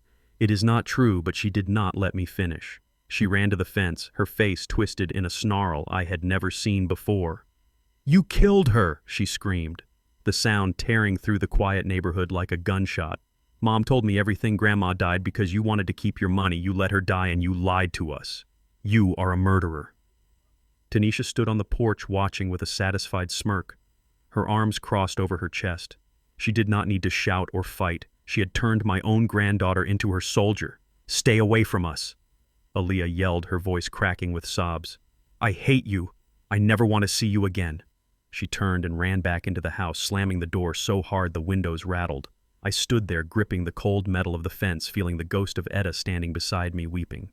The woman I loved died saving this family, and now her memory was being used to destroy it. I wanted to roar. I wanted to tear the fence down, but I knew that any violence would only prove Tanisha right, so I turned and walked away into the darkness, carrying the weight of a crime I did not commit. The next morning, I walked into the county courthouse with Robert Stone by my side, but the air in the room felt heavy and stagnant like a tomb. The preliminary hearing was supposed to be a formality, a chance for a judge to review the emergency custody order. But the moment I saw who was sitting on the bench, I knew the verdict had already been decided. Judge Vance was a man with a reputation for favoring the wealthy, but more importantly, he was a man I had seen playing golf with Hunter at the country club back when I was working maintenance there years ago. They were not just acquaintances. They were part of the same club that looked at men like me and saw nothing but labor. Hunter sat at the plaintiff table looking impeccable in a navy suit, his hand resting possessively on Tanisha's arm. She was dressed in black, playing the grieving daughter to perfection, sobbing quietly into a tissue. Whenever the judge looked her way, Robert tried to present our evidence. He tried to speak about the lies and the manipulation, but Judge Vance cut him off at every turn. "Objection sustained," the judge droned before Robert could even finish a sentence. "This is a hearing about the immediate safety of the children. Mr. Stone, not a relitigation of the past. Then came the ruling delivered with the casual indifference of a man ordering lunch based on the testimony of the minor child.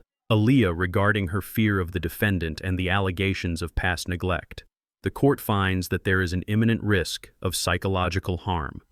Judge Vance said, not looking me in the eye. Mr. Banks, you are hereby stripped of all visitation rights, pending a full psychological evaluation. Furthermore, to ensure the peace of mind of the victims, you are ordered to vacate the jurisdiction of this county for a period of 24 hours. Immediately following this hearing, I stood up, my chair scraping against the floor. Leave the county, I asked, my voice rising. That is my home. My life is here. The judge banged his gavel order. Mr. Banks, or I will hold you in contempt. This cooling-off period is necessary to de-escalate the situation. The sheriff will escort you to the county line. You are not to return until tomorrow noon. It was a banishment, plain and simple. They were not just taking my kids. They were erasing me from the map, telling me I was a contagion that needed to be removed. Hunter turned to look at me and gave a small, almost imperceptible nod, a victory lap, without moving a muscle. He had weaponized the law to do what he could not do with his fists. He had made me a homeless man in the town I helped build. I looked at Robert, who was shaking his head in disgust, his face red with suppressed rage. Go, Luther, he whispered. We will fight this on appeal, but if you stay, they will lock you up and you cannot fight from a cage. I walked out of that courthouse flanked by 2 deputies who looked at me like I was trash. I got into my truck and drove toward the county line, feeling the invisible walls of the city closing me out. But I did not keep driving until I hit the next state. I drove to a small rest stop just across the border, a place where truckers slept and weary travelers stopped for coffee. I parked in the back corner away from the lights and waited. I knew the war was not over. I knew that even in the darkest hour there is always a flicker of light, and that light came in the form of a text message from a number I did not recognize. Meet me at the old water tower. Midnight, come alone. I knew it was Jordan, the boy who had learned silence from me and survival from the streets. I waited until the moon was high, and then I drove back, risking my freedom, risking everything. I parked a mile away from the water tower and hiked through the woods, moving silent as a shadow. Jordan was there, shivering in the cool night air, wearing a hoodie that was too big for him and looking over his shoulder every few seconds when he saw me. He did not run to hug me. He just let out a breath he had been holding for days. He reached into his jacket and pulled out a small leather-bound book, its cover worn and stained with age. I found this, he said, his voice shaking. I was looking for a place to hide my cash in case I needed to run, and I pried up a loose floorboard in Mom's old room, the one you turned into a sewing room for Grandma. This was wrapped in a plastic bag tucked way back near the wall. I took the book, my hands trembling. It was a diary. Tanisha. Diary from 15 years ago. I opened it to the last marked page. The date was the day before she left. The ink was faded, but the words were clear, written in the looping handwriting of a girl who only cared about herself. I read the entry under the moonlight, and I felt the blood drain from my face. Finally found a way out. The entry read, Rico says we can go to Atlanta, but no kids allowed. Fine. By me. I am so sick of the crying and the smell and the old man judging me. I took the money from Mom. Jar, it is enough for a start. Goodbye. Jordan, goodbye. Aaliyah, finally free of these 2 burdens. I am never coming back, and I do not care what happens to them. Let the old man rot with them. I am going to be a star. I looked up at Jordan, tears streaming down my face. This was it. This was the proof that she did not leave because of depression or because I forced her out. She left because she viewed her own children as burdens. She stole from her dying mother to finance her escape with a drug dealer. This book was the key to unlocking the chains they had put around me. She never loved us, did she? Jordan asked, his voice small and sounding very young. I closed the book and put a hand on his shoulder. She loved herself, son, I said. But that does not mean you are not loved. I love you. Your grandma loved you.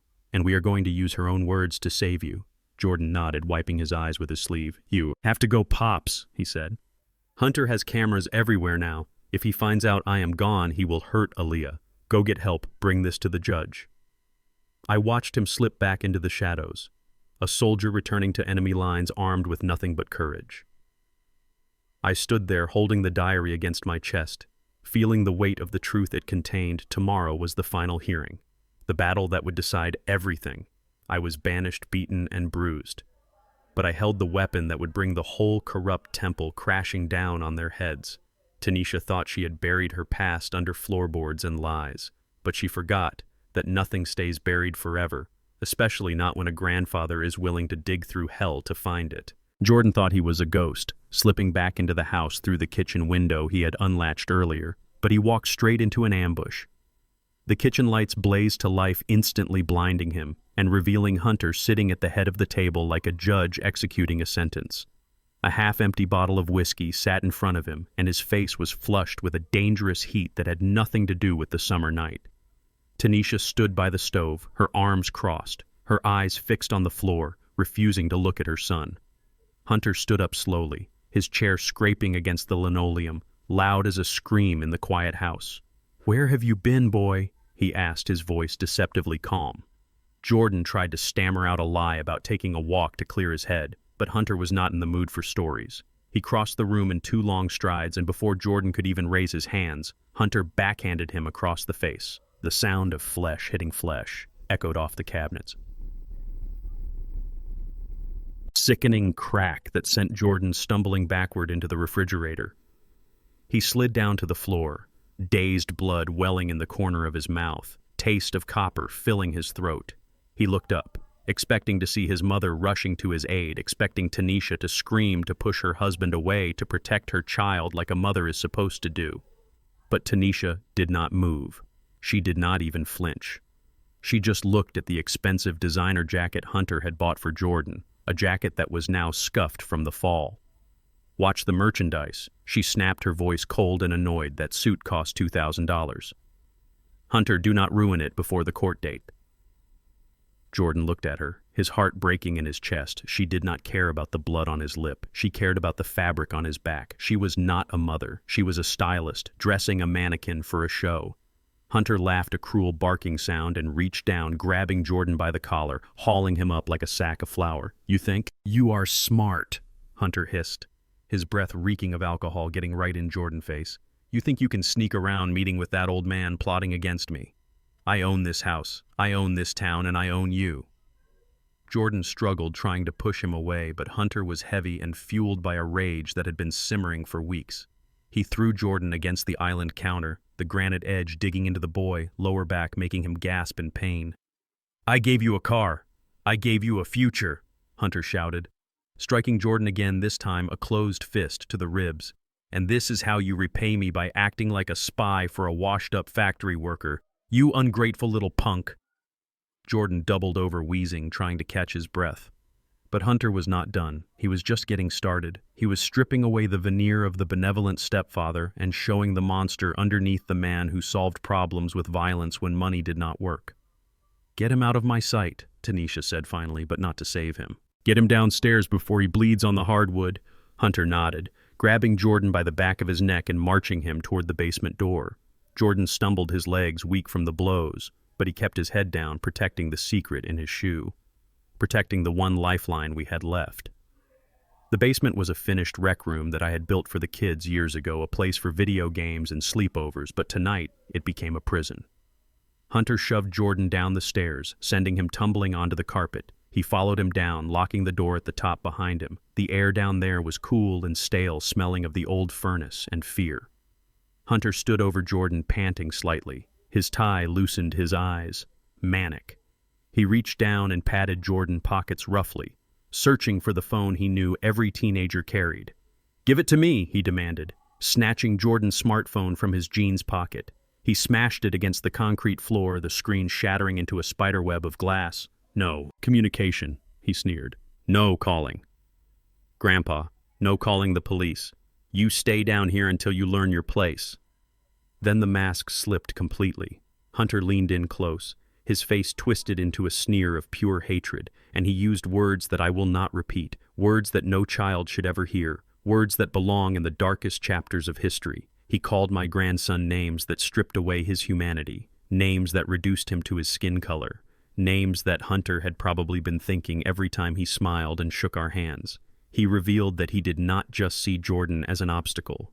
He saw him as property, as something less than human, something to be used and discarded. You people are all the same. Hunter spat, straightening up and wiping his hands on his pants as if touching Jordan had dirtied him. Always looking for a handout, always biting the hand that feeds you.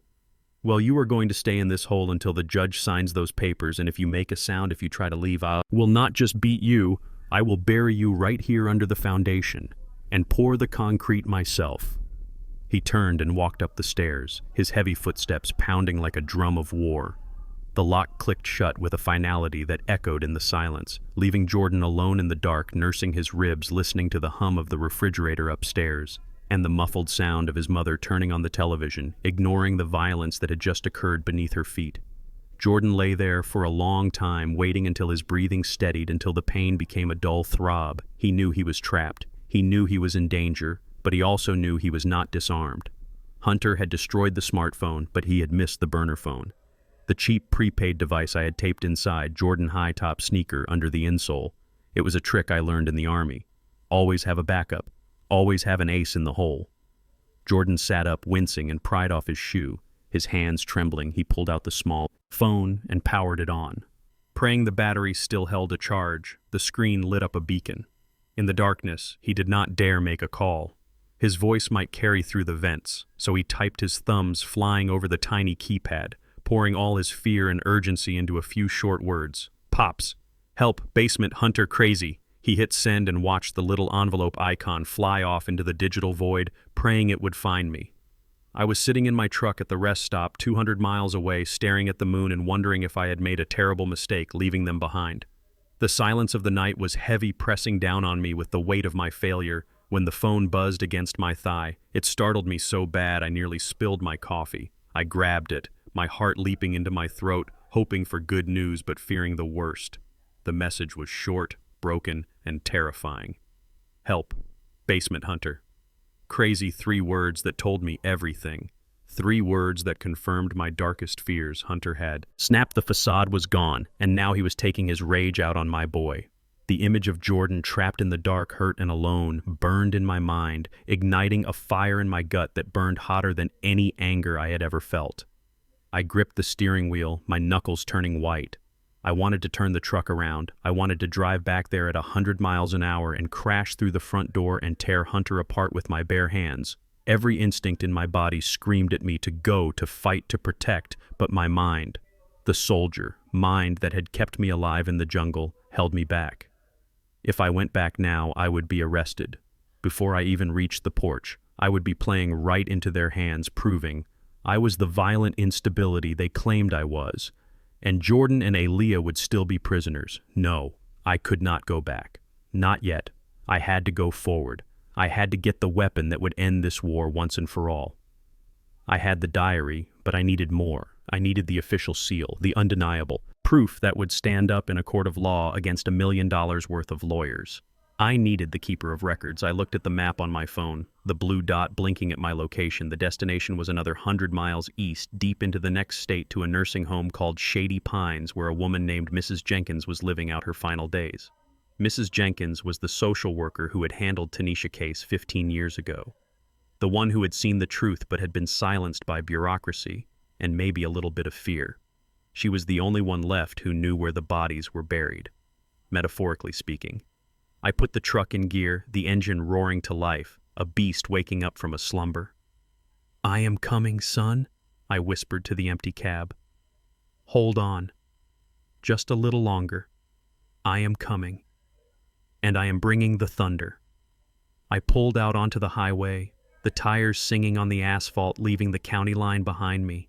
Again, driving away from my family to save them, it was the hardest thing had ever done, but as I watched the mile markers fly by, I knew it was the only way Hunter thought he had won, because he had physical force. He thought he could beat submission into my grandson. But he forgot that violence is the last refuge of the incompetent. He had shown his hand, he had revealed his true nature, and in doing so, he had given me the moral high ground. Now I just needed the paper to prove it. I drove through the night, the headlights cutting a path through the darkness. A grandfather on a mission, fueled by love and rage, racing against time to save the boy in the basement and the girl in the tower before the monster devoured them both. The nursing home was called Shady Pines, but there were no pines and very little shade, just a squat brick building sitting on the edge of a swamp 3 hours across the state line, smelling of stale cafeteria food and forgotten lives. I parked my truck in the cracked lot and checked my watch. It was 3 in the morning, but the front desk attendant, was asleep, and the automatic door slid open with a groan that sounded like a dying breath. I walked down the linoleum hallway, counting room numbers, my boots squeaking in the silence, looking for room 304, where the past was waiting to be dug up. I found Mrs. Jenkins sitting in a wheelchair by the window, staring out at the darkness. She was a shadow of the woman I remembered 15 years ago.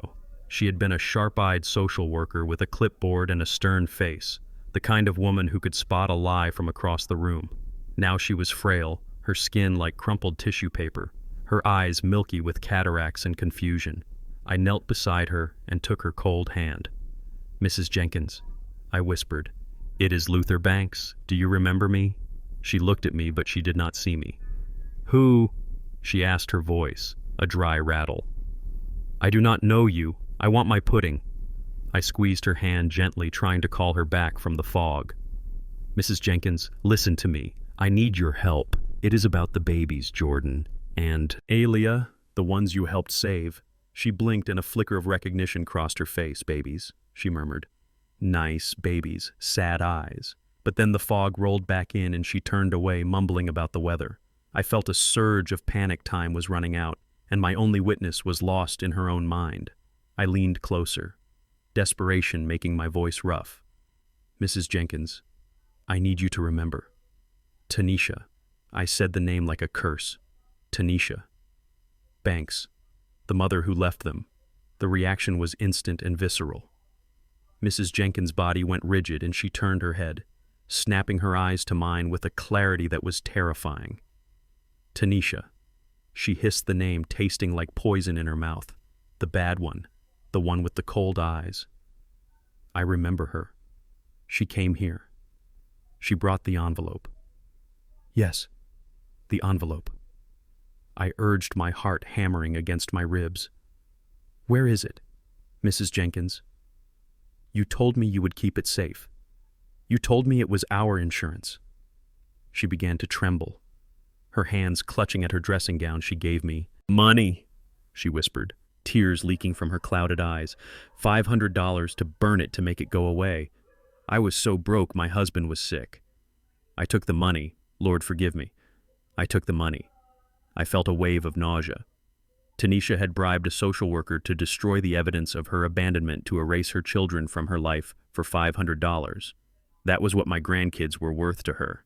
But Mrs. Jenkins was still talking, her voice gaining strength, fueled by a guilt that had been eating her alive for a decade and a half. "But I did not burn it," she said, her voice dropping to a conspiratorial whisper. "I could not do it. Those babies had no one but you, Mr. Banks. I knew she would come back someday. Evil always comes back." I hid it. Where I asked, "Where is it now?" She pointed a shaking finger toward the bottom of her small wardrobe inside the lining of the old blue suitcase. "Cut it open." I did not hesitate. I pulled the suitcase out, took my pocket knife and sliced through the fabric inside. Tucked between the cardboard stiffener and the silk lining was a thick manila envelope sealed with red tape and marked with the date from 15 years ago. I pulled it out, feeling the weight of it in my hands. It was heavy, heavy with sins and salvation. I looked at Mrs. Jenkins. "Thank you," I said, my voice thick with emotion. "You just saved their lives." She closed her eyes, leaning back into her chair, exhausted by the effort. "Tell the truth," she whispered. "Just tell the truth, before I die." I walked out of that room clutching the envelope like it was the Holy Grail. I did not open it until I was back in the truck with the doors locked and the engine running. I tore the seal and slid the contents out onto the passenger seat. Under the dim dome light, I saw the documents that would end the war. There were 3 papers. The first was a voluntary relinquishment of parental rights signed by Tanisha Banks 15 years ago, notarized and official in it. She stated clearly that she was unfit, that she had no desire to raise Jordan or Aaliyah, and that she surrendered all legal claims to me permanently. The second document was even more damning. It was a police report from the same week she left detailing her arrest for possession of narcotics with intent to distribute, a charge that had mysteriously vanished from the public record, likely expunged by some favor or bribe. But here it was preserved in black and white, proving she was not a depressed mother but a criminal. But the third paper was the one that made my blood run cold. It was a letter handwritten by Tanisha to Mrs. Jenkins confirming the bribe. "Here is the cash. Make the file disappear if anyone asks. I was never there. I am going to be famous, and I do not need baggage." Baggage. She called her own children baggage. I carefully put the papers back into the envelope and tucked it inside my jacket next to my heart. This was it. The silver bullet. The nuclear option. With this, I could walk into court tomorrow and not only win custody but send Tanisha to prison for fraud and bribery. I put the truck in gear and pulled out onto the highway, adrenaline coursing through my veins, keeping me awake despite the exhaustion. I was 200 miles from home, 200 miles from saving my boy in the basement and my girl in the tower.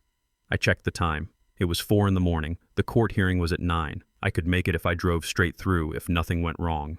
I was on a stretch of lonely 2-lane blacktop winding through the hills, the road empty except for the occasional possums scurrying across the asphalt. I was thinking about Jordan, imagining the look on his face when I walked through that door. When suddenly a blinding light filled my rearview mirror, a vehicle was coming up behind me, fast, too fast, high beams blazing like searchlights. I tapped my brakes, expecting them to pass, but the vehicle stayed right on my bumper, so close I could not see their grille. It was a large black pickup truck lifted high with tinted windows and no license plate. My combat instincts kicked in instantly. This was not a tailgater. This was a hunter. I floored the accelerator, my old Ford groaning as I pushed it past 70, but the black truck matched my speed easily, its engine roaring like a predator. Then it hit me.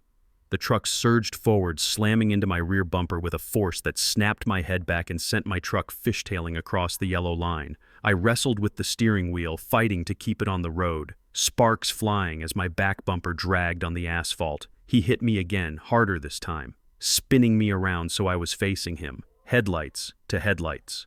I saw the silhouette of the driver, a big man wearing a tactical cap, and for a second I thought of Hunter's security guard. He was trying to kill me. He was trying to push me off the road into the ravine that dropped away steeply on my left side. I slammed on the brakes and cut the wheel, hoping to slide past him, but he anticipated the move. He swerved and slammed into my passenger side, the metal screaming as his heavy grille crushed my door, caving it in. My truck was lighter, older, and no match for this modern tank. I felt the wheels leave the pavement, felt the sickening lurch of gravity taking over as we went over the edge. The world turned into a kaleidoscope of breaking glass, twisting metal in darkness. I heard the crunch of the truck rolling, once, twice, 3 times, the roof collapsing, the windshield shattering into a million diamonds. Then silence, abrupt and terrifying. I was hanging upside down, suspended by my seatbelt, the smell of gasoline filling the cab, sharp and stinging. I tasted blood, warm and metallic in my mouth. My head was throbbing, a rhythmic drumbeat of pain, and my left leg was pinned under the crushed dashboard, screaming in agony. I tried to move, and a wave of dizziness washed over me, threatening to pull me into the black. "No," I grunted, gritting my teeth. "I cannot die here, not with the envelope." I reached into my jacket, checking for the papers. They were still there, crumpled, but safe. I looked out the broken window and saw a flicker of orange light somewhere above me. On the road, the black truck had stopped, and a man was getting out, holding a flashlight, scanning the wreck down below. He was coming to finish the job, or to retrieve the evidence. I could not let him find me. I fumbled for the seatbelt release, but it was jammed, stuck fast by the force of the impact. The smell of gas was getting stronger, and now I heard an ominous crackling sound underneath the hood fire. I reached into my boot and pulled out my old army knife, the blade I had carried since I was 19. I sawed at the seatbelt. The nylon tough but yielding, finally it snapped, and I dropped onto the roof of the cab, groaning as my injured leg hit the metal. I dragged myself toward the broken rear window, the jagged glass slicing my hands, but I did not feel it. The adrenaline was a powerful drug, masking the pain, focusing the mind. I squeezed through the window and fell onto the wet grass of the ravine floor. Looking up, I saw the flashlight beam dancing over the wreckage, getting closer. The man was sliding down the embankment, rocks tumbling ahead of him. I had to move. I had to disappear. I dragged myself into the thick brush, ignoring the agony in my leg, moving with the stealth of a soldier who had survived worse jungles than this. I made it about 50 yards into the woods when the truck exploded, the gas tank igniting with a whoosh of heat and light that turned the night into day. The force of the blast knocked me flat, and I watched as my old Ford, my companion for 20 years, burned, turning into a twisted skeleton of steel. The man on the embankment stopped shielding his eyes from the heat. He watched it burn for a minute, probably assuming no one could have survived that inferno. Then he turned and climbed back up to the road, satisfied that the job was done. I lay in the dirt watching the flames, hearing the distant sound of the black truck driving away, leaving me for dead. I was battered, bleeding and broken. My leg was useless, dragging behind me like a dead weight, and I was miles from nowhere, with no phone, no vehicle, and no help. But as I reached into my jacket and felt the thick envelope still tucked securely against my chest, I smiled a grim, bloody smile through the pain. Hunter thought he had incinerated his problem. He thought he had wiped me off the board, but he had made a fatal error. He had not checked the body. I was alive, and I still had the truth. I forced myself to stand using a fallen branch as a crutch and looked toward the horizon, where the first hint of dawn was turning the sky gray. I had 5 hours to get to the courthouse, 5 hours to walk, crawl, or bleed my way back to civilization. It was going to be the longest march of my life, but I would make it. I would walk through fire if I had to, because I had a promise to keep and a reckoning to deliver. My name is Luther Banks. I am 68 years old, and for the last 15 years, I have been the father, mother, and grandfather to 2 children who were thrown away like yesterday trash. Jordan was 4 and Aaliyah was 2, when their mother, my daughter Tanisha, walked out that door and vanished into the night. She was chasing a high that I could not provide, and a man who promised her the world but gave her nothing but bruises. I remember the night she left clearly because it was the night my wife Etta cried until she fell asleep, holding little Aaliyah, who was asking for her mommy. Etta died 2 years later from a broken heart and overworked hands, leaving me alone to guide these kids through a world that is not kind to young black men and women without money. We made it work, though. We did not have much, but we had dignity. I retired early from the auto plant to be there when they got home from school. I learned to braid hair for Aaliyah, and I taught Jordan how to shave and how to look a man in the eye. When you shake his hand, we were a team, a unit forged in the fire of abandonment and cooled in the waters of unconditional love, and today was supposed to be our victory lap. It was a humid Saturday afternoon in June, the kind where the heat sticks to your shirt, but the lemonade tastes like heaven. Aaliyah had just graduated from high school with honors, the first in our family to do so, and we were throwing a barbecue in the small backyard of the house I had owned since 1980. I looked around at the paper plates loaded with ribs and potato salad, at the neighbors dancing to old-school soul music, and at Jordan, who was 19 now and standing guard by the gate like he always did. Jordan had grew up too fast, taking on the role of protector before he could even tie his own shoes. He was watching the street. His eyes narrowed, and I walked over to him, clapping a hand on his broad shoulder. "Relax, son," I told him, handing him a soda. "She did it. Your sister is going to college." Jordan smiled, but it did not reach his eyes. "I have a bad feeling, Pops," he said quietly. "I saw a black car pass by 3 times slow like they were casing the joint. I told him it was probably just lost folks looking for the highway. But deep down, my stomach tightened, that old soldier instinct flaring up just a little. I turned my attention back to Aaliyah. She was laughing with her friends, her gown still on because she was too proud to take it off. I called everyone to attention. Tapping my fork against my glass, silence fell over the yard, and I pulled a small velvet box from my pocket. "Aaliyah, baby girl," I said, my voice cracking just a bit. "Your grandma. Etta made me promise to give you this when you graduated. She bought this 30 years ago and hid it away. Even when we were broke, even when the lights got cut off, she never sold it." I opened the box to reveal a simple gold locket. Aaliyah gasped and ran to hug me, burying her face in my chest. "Thank you, Grandpa," she sobbed. "Thank you for everything. It was a perfect moment, the kind of moment you freeze in your mind to keep you warm when the cold winds blow." But the cold wind came sooner than I expected. It came with the wail of sirens cutting through the music and the laughter. First, it was 1 cruiser, then 2, then 3. They screeched to a halt in front of my driveway, lights flashing red and blue against the siding of my house. The music died instantly. Neighbors backed away, whispering and pointing. Jordan stepped in front of me and Aaliyah, his fists clenched. But what froze my blood was not the police. It was the long, sleek black limousine that pulled up behind them. The driver stepped out and opened the rear door, and out stepped a woman I had not seen in 15 years, but I would know those eyes anywhere. It was Tanisha, but not the Tanisha I knew. This woman was wearing a white designer suit that probably cost more than my truck. Her hair was perfect, her makeup flawless, and she was draped in diamonds. She looked like money, real money, the kind that does not apologize. She stepped onto the sidewalk and pointed a manicured finger straight at me, her face twisting into a mask of anguish that looked rehearsed. "Officer, that is him," she screamed. "That is the man who stole my babies. Arrest him immediately." Beside her stepped a man who looked like he owned the block. He was white, tall with silver hair, and a suit that screamed power. He walked with the arrogance of a man who has never been told no in his life.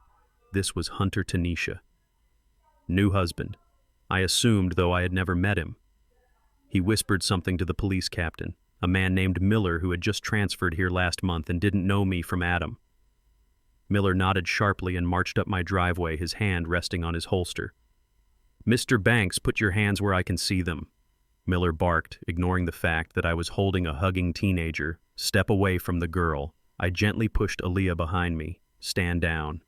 "Jordan," I ordered, my voice calm, though my heart was hammering against my ribs. "Officer, this is my granddaughter. We are celebrating her graduation." "There must be a mistake." "There is no mistake," Miller said, pulling out his handcuffs. "We have a warrant for your arrest for custodial interference and kidnapping." "Kidnapping," I repeated the word, tasting like ash in my mouth. "I have raised these children for 15 years. I have court documents." "Those documents are forged," Tanisha yelled, rushing past the police line to grab Aaliyah, my baby. "Oh my God. My baby mommy is here. I finally found you." Aaliyah looked terrified, backing away from this stranger who smelled like expensive perfume and lies. "Who are you?" Aaliyah asked, her voice trembling. Tanisha sobbed a loud theatrical sound that made the neighbors murmur. Surely this rich woman must be telling the truth. "Look at her. Look at him.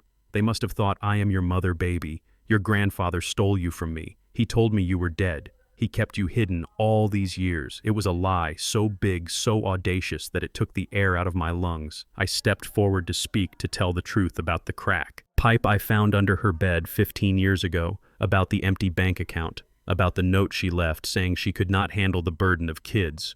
But before I could speak, 2 officers grabbed my arms and slammed me face first onto the hood of a patrol car. "Ouch! Watch his shoulder!" Jordan yelled, lunging forward. "Do not touch my grandfather." Hunter stepped in, then smooth as a snake. He put a hand on Jordan's chest and shoved him back with surprising strength. "Easy there, boy," he said, his voice dripping with condescension. "You do not want to add assaulting an officer to your family criminal record." Jordan looked at me, his eyes wild with rage and fear. I shook my head as best I could with my cheek pressed against the hot metal. "No, Jordan," I wheezed. "Do not fight them. Not here. Call Robert Stone. Call him now." The officers wrenched my arms behind my back, and the metal cuffs bit into my wrists, clicking shut with a sound of finality. They hauled me up, and I saw Tanisha trying to hug Aaliyah, who was stiff as a board, crying silently. Jordan was being held back by neighbors, screaming that this was illegal, that they could not do this, but the police did not listen to the black teenager in the hoodie. They listened to the white man in the suit and the crying woman in diamonds. Hunter walked over to me as they shoved me toward the back of the cruiser. He leaned in close, so only I could hear. His cologne was overpowering, masking the scent of the barbecue smoke.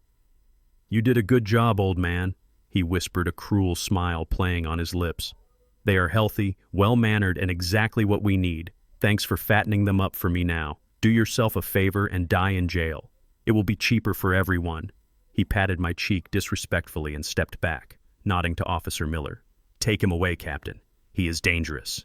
Miller shoved me into the back seat and slammed the door. I watched through the wire mesh as Tanisha steered a sobbing Aaliyah toward the limousine, and Hunter pointed at Jordan, gesturing for him to get in the car too. Jordan looked at me one last time, and I nodded, telling him without words to go to protect his sister, to survive. As the cruiser pulled away, I did not look back at my house or the ruined party. I looked at my hands bound in my lap, and I felt a cold rage settling in my gut. They thought they had won because they had money and power. They thought I was just a helpless old man who would break under pressure, but they forgot one thing. I was a foreman. I knew how to build things, and I knew how to take them apart, piece by piece.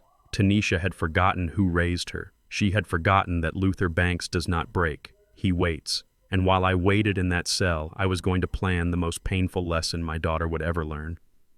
The courtroom doors swung shut behind me, cutting off the murmur of the crowd in the hallway and sealing us inside a chamber that smelled of floor wax and old lies. My entrance had the effect of a hand grenade tossed into a polite dinner party silence, detonated instantly, shattering the rhythm of the proceedings. Tanisha froze halfway through a sob, her mouth hanging open in a grotesque parody of grief, while Hunter half rose from his chair, his face draining of color as if he were seeing a ghost. And in a way he was. He was seeing the ghost of the man he thought he had burned alive in a ravine 200 miles away. I limped down the center aisle, my left leg dragging slightly, a reminder of the crash that should have killed me. My clothes were torn and stained with mud and dried blood, and a bandage was wrapped around my forehead. But I did not feel the pain. Not anymore. The adrenaline of justice was the only fuel keeping me upright. Robert Stone turned to look at me, and for the first time in 40 years I saw his composure crack a smile of pure relief, breaking through his professional mask. He nodded once, a soldier acknowledging reinforcements. "Your Honor, I object," Tanisha lawyer screeched, jumping to his feet, his voice shrill with panic. "This man has no standing here. He is a fugitive who violated a court order and fled the jurisdiction. He should be arrested immediately, not allowed to disrupt these proceedings. Remove him. Bailiff, remove him." Now, Judge Vance looked at me, his eyes narrowing. He did not see a grandfather fighting for his kin. He saw a disruption, a mess that was staining his clean courtroom. "Mr. Stone, control your client," the judge barked. "Mr. Banks, you are on very thin ice. Explain yourself before I have you thrown in a cell for contempt."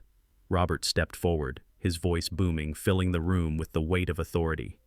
"Your Honor, my client was not fleeing. He was retrieving evidence that was illegally suppressed 15 years ago, and evidence that proves that the plaintiffs are not here for custody but to cover up a federal crime. We move to submit this evidence immediately, and we call Luther Banks to the stand." The opposing lawyer sputtered, objections citing procedure and relevance, but Robert slammed his hand on the table, creates a sound like a gunshot. "This is relevant to the character and fitness of the parents, Your Honor, and it is relevant to the safety of these children, unless the court wants to be complicit in a felony. I suggest you let him speak." Judge Vance hesitated, looking from Hunter, pale-faced, to my bloodied one. Finally, curiosity, or perhaps self-preservation, won out. "Allow it," the judge grunted, "but make it quick. Mr. Banks, take the stand." I walked to the witness box, every step a victory. I sat down and placed the thick yellow envelope on the ledge in front of me. It was dirty and crumpled from the crash, but the seal was broken, and the truth was ready to spill out. I looked at Aaliyah sitting in the front row, her eyes wide and terrified. She looked at my injuries, then at her mother, and I saw the doubt creeping back in the crack in the brainwashing Mr. Banks. Robert asked, standing tall in the center of the room, "Tell the court what is in that envelope." I opened the clasp, my fingers steady. Despite the trauma, I reached inside and pulled out a stack of documents that smelled of mildew and secrets. "These," I said, my voice raspy but loud enough to reach the back row, "are Social Security Administration benefit statements dating back 15 years. Confusion rippled through the room. Tanisha lawyer frowned, looking at his client, asking a silent question. But Tanisha was staring at the table, her hands gripping the edge so hard her knuckles were white. She knew exactly what I was holding. For 15 years, I continued holding up the top sheet. Tanisha Banks has been filing monthly claims for 2 children she reported as living in her care. 2 children she claimed suffered from severe developmental and physical disabilities requiring full-time home care, according to these sworn affidavits signed by Tanisha herself. Jordan is unable to walk without assistance, and Aaliyah suffers from profound cognitive delays that prevent her from attending school. A gasp went up from the gallery. Aaliyah stood up involuntarily, her hand covering her mouth. Jordan, who had been sitting silently next to a bailiff, looked at his mother with a mixture of horror and realization. I looked directly at the judge. "Your Honor, my grandchildren are athletes and honor students. They have never been disabled, and they have never lived with this woman. She did not just abandon them, she used their names to steal from the government. She has been collecting $3,000 a month for 15 years. That is $540,000, over $500,000 stolen in the names of the children she threw away." Tanisha let out a wail that was not acting. This time it was the sound of a trapped animal. "No," she screamed, standing up, knocking her chair over. "That is a lie. Those are fake. He forged them. I love my babies. I would never use them." "Sit down!" the judge roared, banging his gavel. "Mrs. Banks, control yourself, or you will be held in contempt." I did not stop. I pulled out the next document. Bank statement showing the direct deposits. Looking at these records, Your Honor, you will see the money did not go to medical care or therapy or school supplies. It went to a private account, an account used to pay for luxury cars, designer clothes, and vacations, while I worked double shifts at the plant to buy diapers and formula while we ate beans and rice. She was eating steak, paid for by the very children she claimed were burdens. I looked at Tanisha, my eyes burning into hers. "You called them burdens in your diary," I said, my voice dropping to a growl. "But they were not burdens to you. Were they? They were paychecks. You kept them on paper, just enough to cash the checks, but you threw them away in real life because raising them was too much work, but spending their money was easy." Tanisha collapsed back into her chair, sobbing hysterically, shaking her head, mumbling denials that no one believed. The room had turned, the temperature had dropped, and the sympathy she had cultivated with her tears and her lies had evaporated, replaced by a cold, hard disgust. Even her own lawyer took a half step away from her, distancing himself from the blast radius. But I was not done yet, because a fraud this big, this long-lasting, does not happen in a vacuum. It needs help, it needs verification, it needs a system to wash the dirty money and make it look clean. And that brought me to the second monster in the room. I reached back into the envelope and pulled out a series of canceled checks and residency verification forms. "These documents," I said, holding them up for the judge to see, "require a third-party verification, a landlord or a business owner to certify that the children are indeed living at the address provided and receiving the care claimed for the last 10 years. That verification came from one source." I turned my gaze to Hunter. He was sitting rigid, his eyes fixed on the exit, calculating the distance, debating if he could run, but the bailiffs were blocking the doors and he knew it. He was trapped in the web he had helped spin.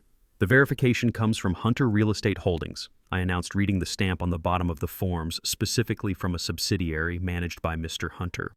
Personally, he certified that Tanisha and the disabled children were tenants in one of his properties. He certified that he saw them daily. He lied to the federal government to help her keep the scam going. Why would a wealthy real estate developer risk federal prison for a few $1,000s a month? Robert asked, leading the witness perfectly, because he was not just verifying. I said, pulling out the final piece of the financial puzzle, copies of checks written from Tanisha account, back to Hunter Shell Companies. "Look at the dates, Your Honor, every month. 2 days after the government deposit hits Tanisha account. A check for 50% of the total is written to Hunter Consulting Services for rent and management fees." The courtroom erupted. It was not just a murmur this time, it was an uproar. Reporters were typing furiously on their phones. People were standing up to get a better look. Hunter lawyer was whispering frantically in his ear, but Hunter pushed him away, his face a mask of fury and fear. "This is money laundering," I stated, my voice cutting through the noise. He was not helping her out of the goodness of his heart. He was taking a cut. He was washing the stolen government funds through his rental properties, creating a stream of untraceable cash to prop up his failing business empire. Hunter stood up, slamming his hands on the table. "That is enough," he shouted, his voice cracking. "This old man is lying. These documents are forgeries. He is trying to frame us because he is bitter. I am a pillar of this community. I built half this town. You cannot take the word of a senile kidnapper over mine." Judge Vance looked at Hunter, then at the documents in my hand, then back at Hunter. The judge's face was unreadable, but his eyes were cold. "Mr. Banks, bring those documents to the bench," he ordered. I stood up and limped to the judge bench. Handing him the stack of papers, he put on his reading glasses and flipped through them. Silence descended on the room, heavy and suffocating.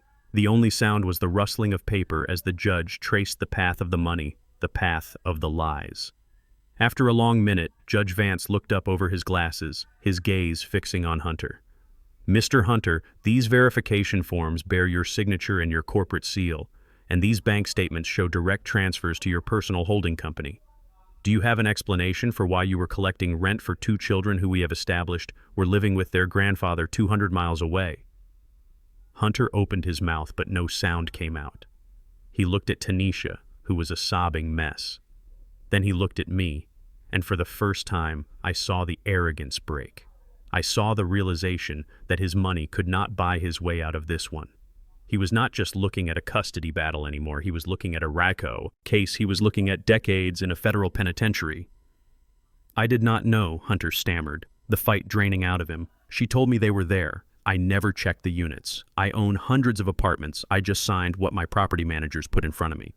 You signed it personally, I reminded him, pointing to the documents, and you cashed the checks personally. You knew exactly where that money was coming from. You were robbing these children just as much as she was. I turned to the jury box, even though there was no jury, only the court of public opinion sitting in the gallery, and I delivered the final blow of this round. You wanted to tear down my house to build your mall. Not because it was a good investment, but because you needed to bury the evidence. You needed to destroy the past, so no one would ever look too closely at where your money came from. You were willing to kill us to keep your secret safe. Hunter sank back into his chair, defeated, his eyes hollow. He knew it was over. The financial trail was too clear, too documented. He had been arrogant, thinking no one would ever audit a poor single mother, thinking no one would ever listen to a factory worker. But he was wrong.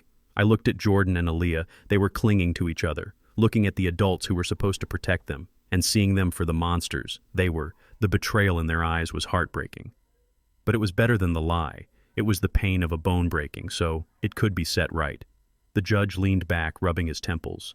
This court has seen enough to establish probable cause for serious criminal misconduct, he said, his voice grave. Bailiff, secure the doors.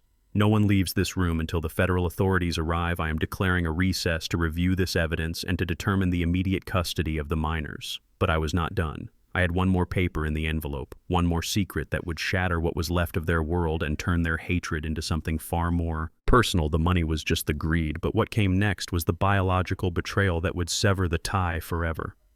I looked at Hunter, and I saw him take a breath, thinking maybe he could cut a deal, thinking maybe he could blame Tanisha and walk away. But he did not know about the DNA test. He did not know that I knew why he really needed Aaliyah, and it was not for her company, it was for her blood. The room was spinning into chaos. Tanisha was on her feet, her face a mask of ruined mascara and desperation. She was screaming that the fraud was ancient history, that people changed, that she only wanted to be a mother now, but her voice was shrill and hollow, echoing off the wood paneling like a banshee. She claimed she wanted to make up for lost time, that she wanted to buy Aaliyah the prom dress she never had and take Jordan to football games. But everyone in that room, including the judge, could smell the lie on her breath. It smelled like fear, and it smelled like a cornered animal trying to gnaw its own leg off to escape a trap. She reached out toward Aaliyah, her hands trembling, begging for a hug, begging for validation. But Aaliyah shrank back into her seat, pressing herself against the wooden bench. Her eyes wide with a mixture of terror and realization, she finally saw the woman in front of her, not as a savior, but as a predator who had fed off her name for 15 years. Hunter did not scream. He did not beg. He moved. He stood up abruptly, his chair clattering backward onto the floor, and he turned toward the side exit, his movements jerky and panicked. He pushed past his own lawyer, shoving the man aside with a grunt of effort. He was done with the charade. He was done with the family man act. He just wanted out before the handcuffs clicked shut. He made it 3 steps before a bailiff. A mountain of a man with a shaved head stepped into his path, blocking the aisle like a stone wall. "Sit down, sir," the bailiff ordered, his hand resting on his taser. Hunter looked at the door, then at the bailiff, then back at the judge. His face was pale, sweat beading on his forehead. He looked trapped. He looked like a rat in a maze who just realized there was no cheese, only a long drop. Judge Vance banged his gavel, the sound sharp and authoritative order. He bellowed, "Order in this court, or I will clear the room. Mrs. Banks, sit down. Mr. Hunter, if you take one more step toward that door, you will be remanded into custody immediately." The room fell into a tense silence broken only by Tanisha, jagged breathing, and the sound of Hunter sinking back into his chair, defeated. But his eyes were darting around, wild and calculating, looking for an angle, looking for a deal. I stood in the witness box, watching them squirm, and I felt a cold, hard satisfaction settle in my chest. They thought the money was the kill shot. They thought the fraud was the worst of it. But they were wrong. The money was just greed. What I held in my hand now was something far darker, something that spoke to the rot in their souls. I reached into the envelope one last time, my fingers brushing against the crisp paper of the final document. This was the reason I had driven through the night. This was the reason I had survived the crash. Your Honor, I said, my voice cutting through the silence like a blade. We have established that they wanted the money, and we have established that they wanted the land. But there is one question that remains unanswered. Why did they need custody of the children? Specifically, why did Hunter fight so hard for a girl he had never met? A girl he planned to ship off to Switzerland. Hunter Head snapped up his eyes, locking onto mine, and for the first time I saw true terror there. Not the fear of prison, but the fear of exposure, the fear of his deepest secret being dragged into the light. I held up the document. It was a DNA test report, the logo of a private genetic lab stamped at the top. 3 weeks ago. I continued. I met Mr. Hunter at a restaurant. He was drinking scotch. He was nervous. He left his glass on the table when he stormed out. I took that glass and I sent a saliva sample to a private lab, along with a hair sample from my granddaughter, Aaliyah. Aaliyah gasped, her hand flying to her mouth, looking from me to Hunter, confusion warring with horror on her face. The results are conclusive. I announced, my voice steady as a rock. Hunter is not Aaliyah, stepfather. He is her biological father. The courtroom erupted again. But this time, it was different. It was not the angry buzz of a scandal. It was the shocked gasp of a tragedy revealed. Tanisha put her head in her hands, sobbing quietly while Hunter stared at the table, his jaw clenched tight enough to break teeth.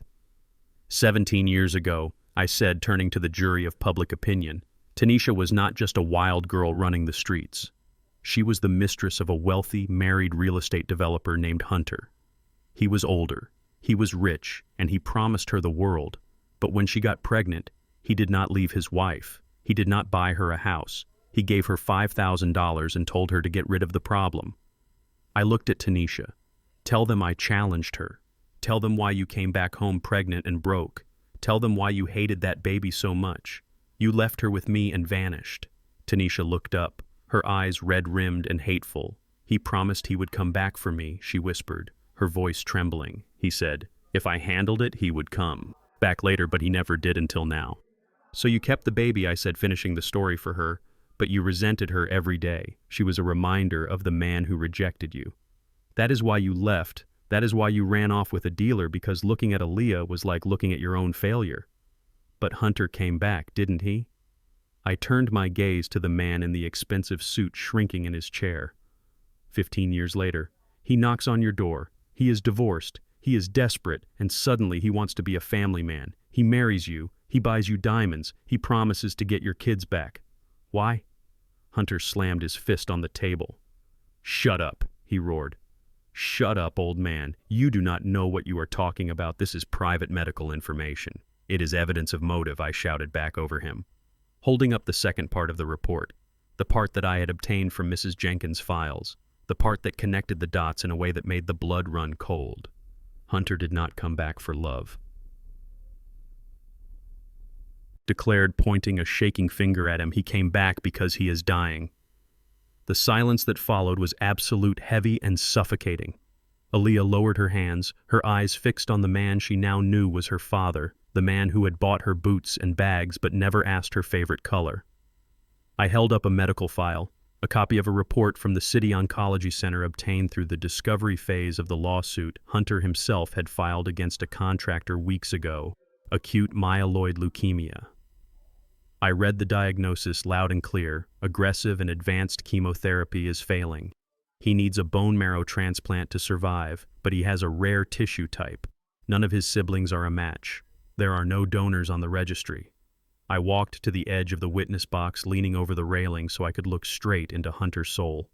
He did not come for a daughter, I said, my voice dropping to a whisper that carried to every corner of the room. He came for a donor. He came for a harvest. The horror in the room was palpable. Judge Vance looked sick, his face pale as he looked at the man he used to play golf with. Aaliyah let out a low keen, a sound of pure heartbreak. She looked at her mother, then at Hunter, connecting the pieces of the puzzle herself. You were going to force her, I said, my voice rising with the tide of my rage. You needed custody because, as a minor, she cannot consent to a surgical procedure without a parent permission. You were going to take her to Switzerland, not for school, but to a private clinic where they do not ask questions. You were going to strap her down and drain her marrow to save your own miserable life. Hunter stood up, his chair flying backward, hitting the wall with a crash. Yes, he screamed, his face purple with rage and desperation. So, what? She is my daughter. I gave her life. She owes me this. I am a titan of industry. I build cities. She is nothing. She is a nobody, living in a shack I deserve to live. The confession hung in the air, ugly and naked. He had admitted it. He believed his life was worth more than hers. He believed she was spare parts property to be used up and discarded. Aaliyah stood up slowly, her legs shaking. She looked at the man who had sired her, the man who had tried to buy her with leather and silk, and she saw him for the first time, not as a rich savior but as a vampire. I am not nothing, she said, her voice quiet but steady. I am Luther Banks' granddaughter, and I would not give you a drop of my blood if you were the last man on earth. Hunter lunged toward the rail, his eyes wild, grabbing for her, as if he could take what he needed by force right there in the courtroom. Give it to me, he screamed. You ungrateful little brat, I made you. The bailiffs were on him in a second, tackling him to the floor, pinning him down as he thrashed and cursed, screaming about his rights, about his money, about his life. Tanisha sat frozen, watching her golden ticket turn into a monster, realizing finally that she had been used just as much as her children, that he never loved her, he just needed her womb product. I looked at Jordan, who was standing protectively in front of his sister, his fists clenched, ready to fight, and I saw the pride in his eyes. He saw me not as a broken old man, but as the shield. I promised Etta I would be. I looked at the judge, who was pounding his gavel, calling for order, calling for the record to reflect the threats, but the record did not matter anymore. The truth was out, the monster was unmasked, and the family he tried to consume was standing tall, united by the horror of what they had almost lost. I stepped down from the witness box, my legs trembling from exhaustion, but my spirit soaring. I walked over to my grandkids, ignoring the chaos of the police subduing Hunter and the wailing of Tanisha. I opened my arms, and they fell into them, holding on tight, sobbing, washing away the lies and the fear. With their tears, we were battered, we were scarred, but we were together. And as I looked over their heads at the man being dragged away in handcuffs, I knew that the cancer might kill him, but the justice I just served would hurt a whole lot more first. The courtroom doors slammed open again, but this time it wasn't a limping old man entering. It was the full force of the federal government, led by a woman in a windbreaker, with those 3 letters emblazoned on the back. FBI Robert Stone had made the call hours ago while I was driving through the night, coordinating with the agents who had been building a case against Hunter for months. My testimony was just the final nail in the coffin. Special Agent Ramirez marched down the aisle, ignoring the protests of the bailiffs who were still holding Hunter down. Hunter Real Estate Holdings is a front for laundering cartel money, she announced, her voice cutting through the noise like a siren. Mr. Hunter, you are under arrest for racketeering, money laundering, and conspiracy to commit capital murder regarding the attempted vehicular homicide of Luther Banks. Hunter went limp, the fight draining out of him as the realization hit. He wasn't going to a hospital. He wasn't going to get his transplant. He was going to a federal medical facility where he would be just a number dying in a cage. Tanisha tried to blend into the crowd, trying to sneak toward the exit, but Ramirez pointed a finger at her. Take her too. 2 agents grabbed Tanisha by the arms. Federal fraud, she screamed, kicking and biting. I did nothing wrong. I am a mother. You cannot do this to me. Ramirez leaned in close. Mrs. Banks, we have 15 years of cash checks with your signature on them, and we have the testimony of a social worker who says you bribed her to hide your abandonment. You are looking at 20 years minimum. I watched them being dragged out, the diamond earrings Tanisha wore flashing under the courtroom lights one last time before disappearing into the hallway. It was a pathetic end to a pathetic masquerade. Judge Vance tried to regain control, banging his gavel, demanding order, but Ramirez turned to him. Your Honor, we have a warrant for your financial records as well regarding kickbacks from Hunter development projects. Please step down from the bench. The judge's face turned the color of ash. He dropped the gavel as if it were hot and slumped in his chair, knowing his career was over. The system they had weaponized against me had turned on them, eating its own. I looked at Robert Stone, who winked at me slowly, packing his briefcase. The war was over and the good guys had won, but there was still one more truth to tell, one more secret to unbury. We walked out of the courthouse into the blinding afternoon sun, the air tasting sweeter than it ever had before. Jordan and Aaliyah walked on either side of me, holding me up, not because I was weak, but because they wanted to be close. We sat on a bench in the park across the street watching the news vans pack up and leave, and for the first time in days we could breathe. Grandpa Jordan said, looking at his sneakers picking at a loose thread on his jeans, "I am sorry. About the house, I know we lost everything. I know we are homeless now, and it is my fault for not protecting it better, but I will get a job. I will drop out of school and work construction. We will figure it out. We can rent a small apartment." I chuckled, a low, rumbling sound that felt good in my chest. "Son," I said, putting an arm around him, "look at me. Do you really think I let them win?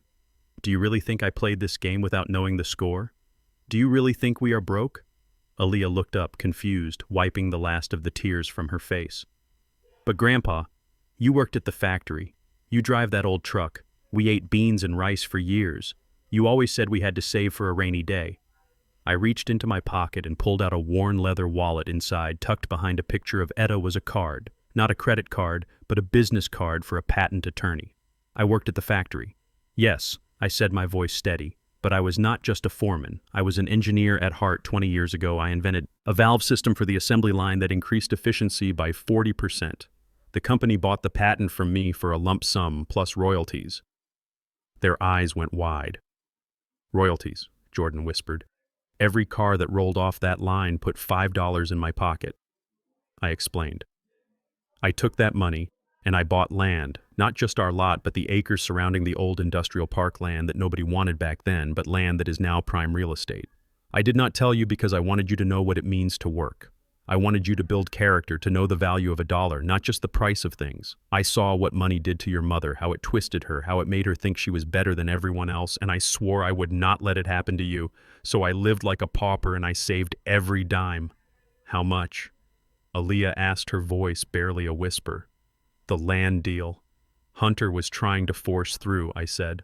"Looking at the spot where my old truck used to be, his competitors offered me $5 million for it this morning. Cash, $5 million, Jordan choked out. "You are a millionaire." "I am."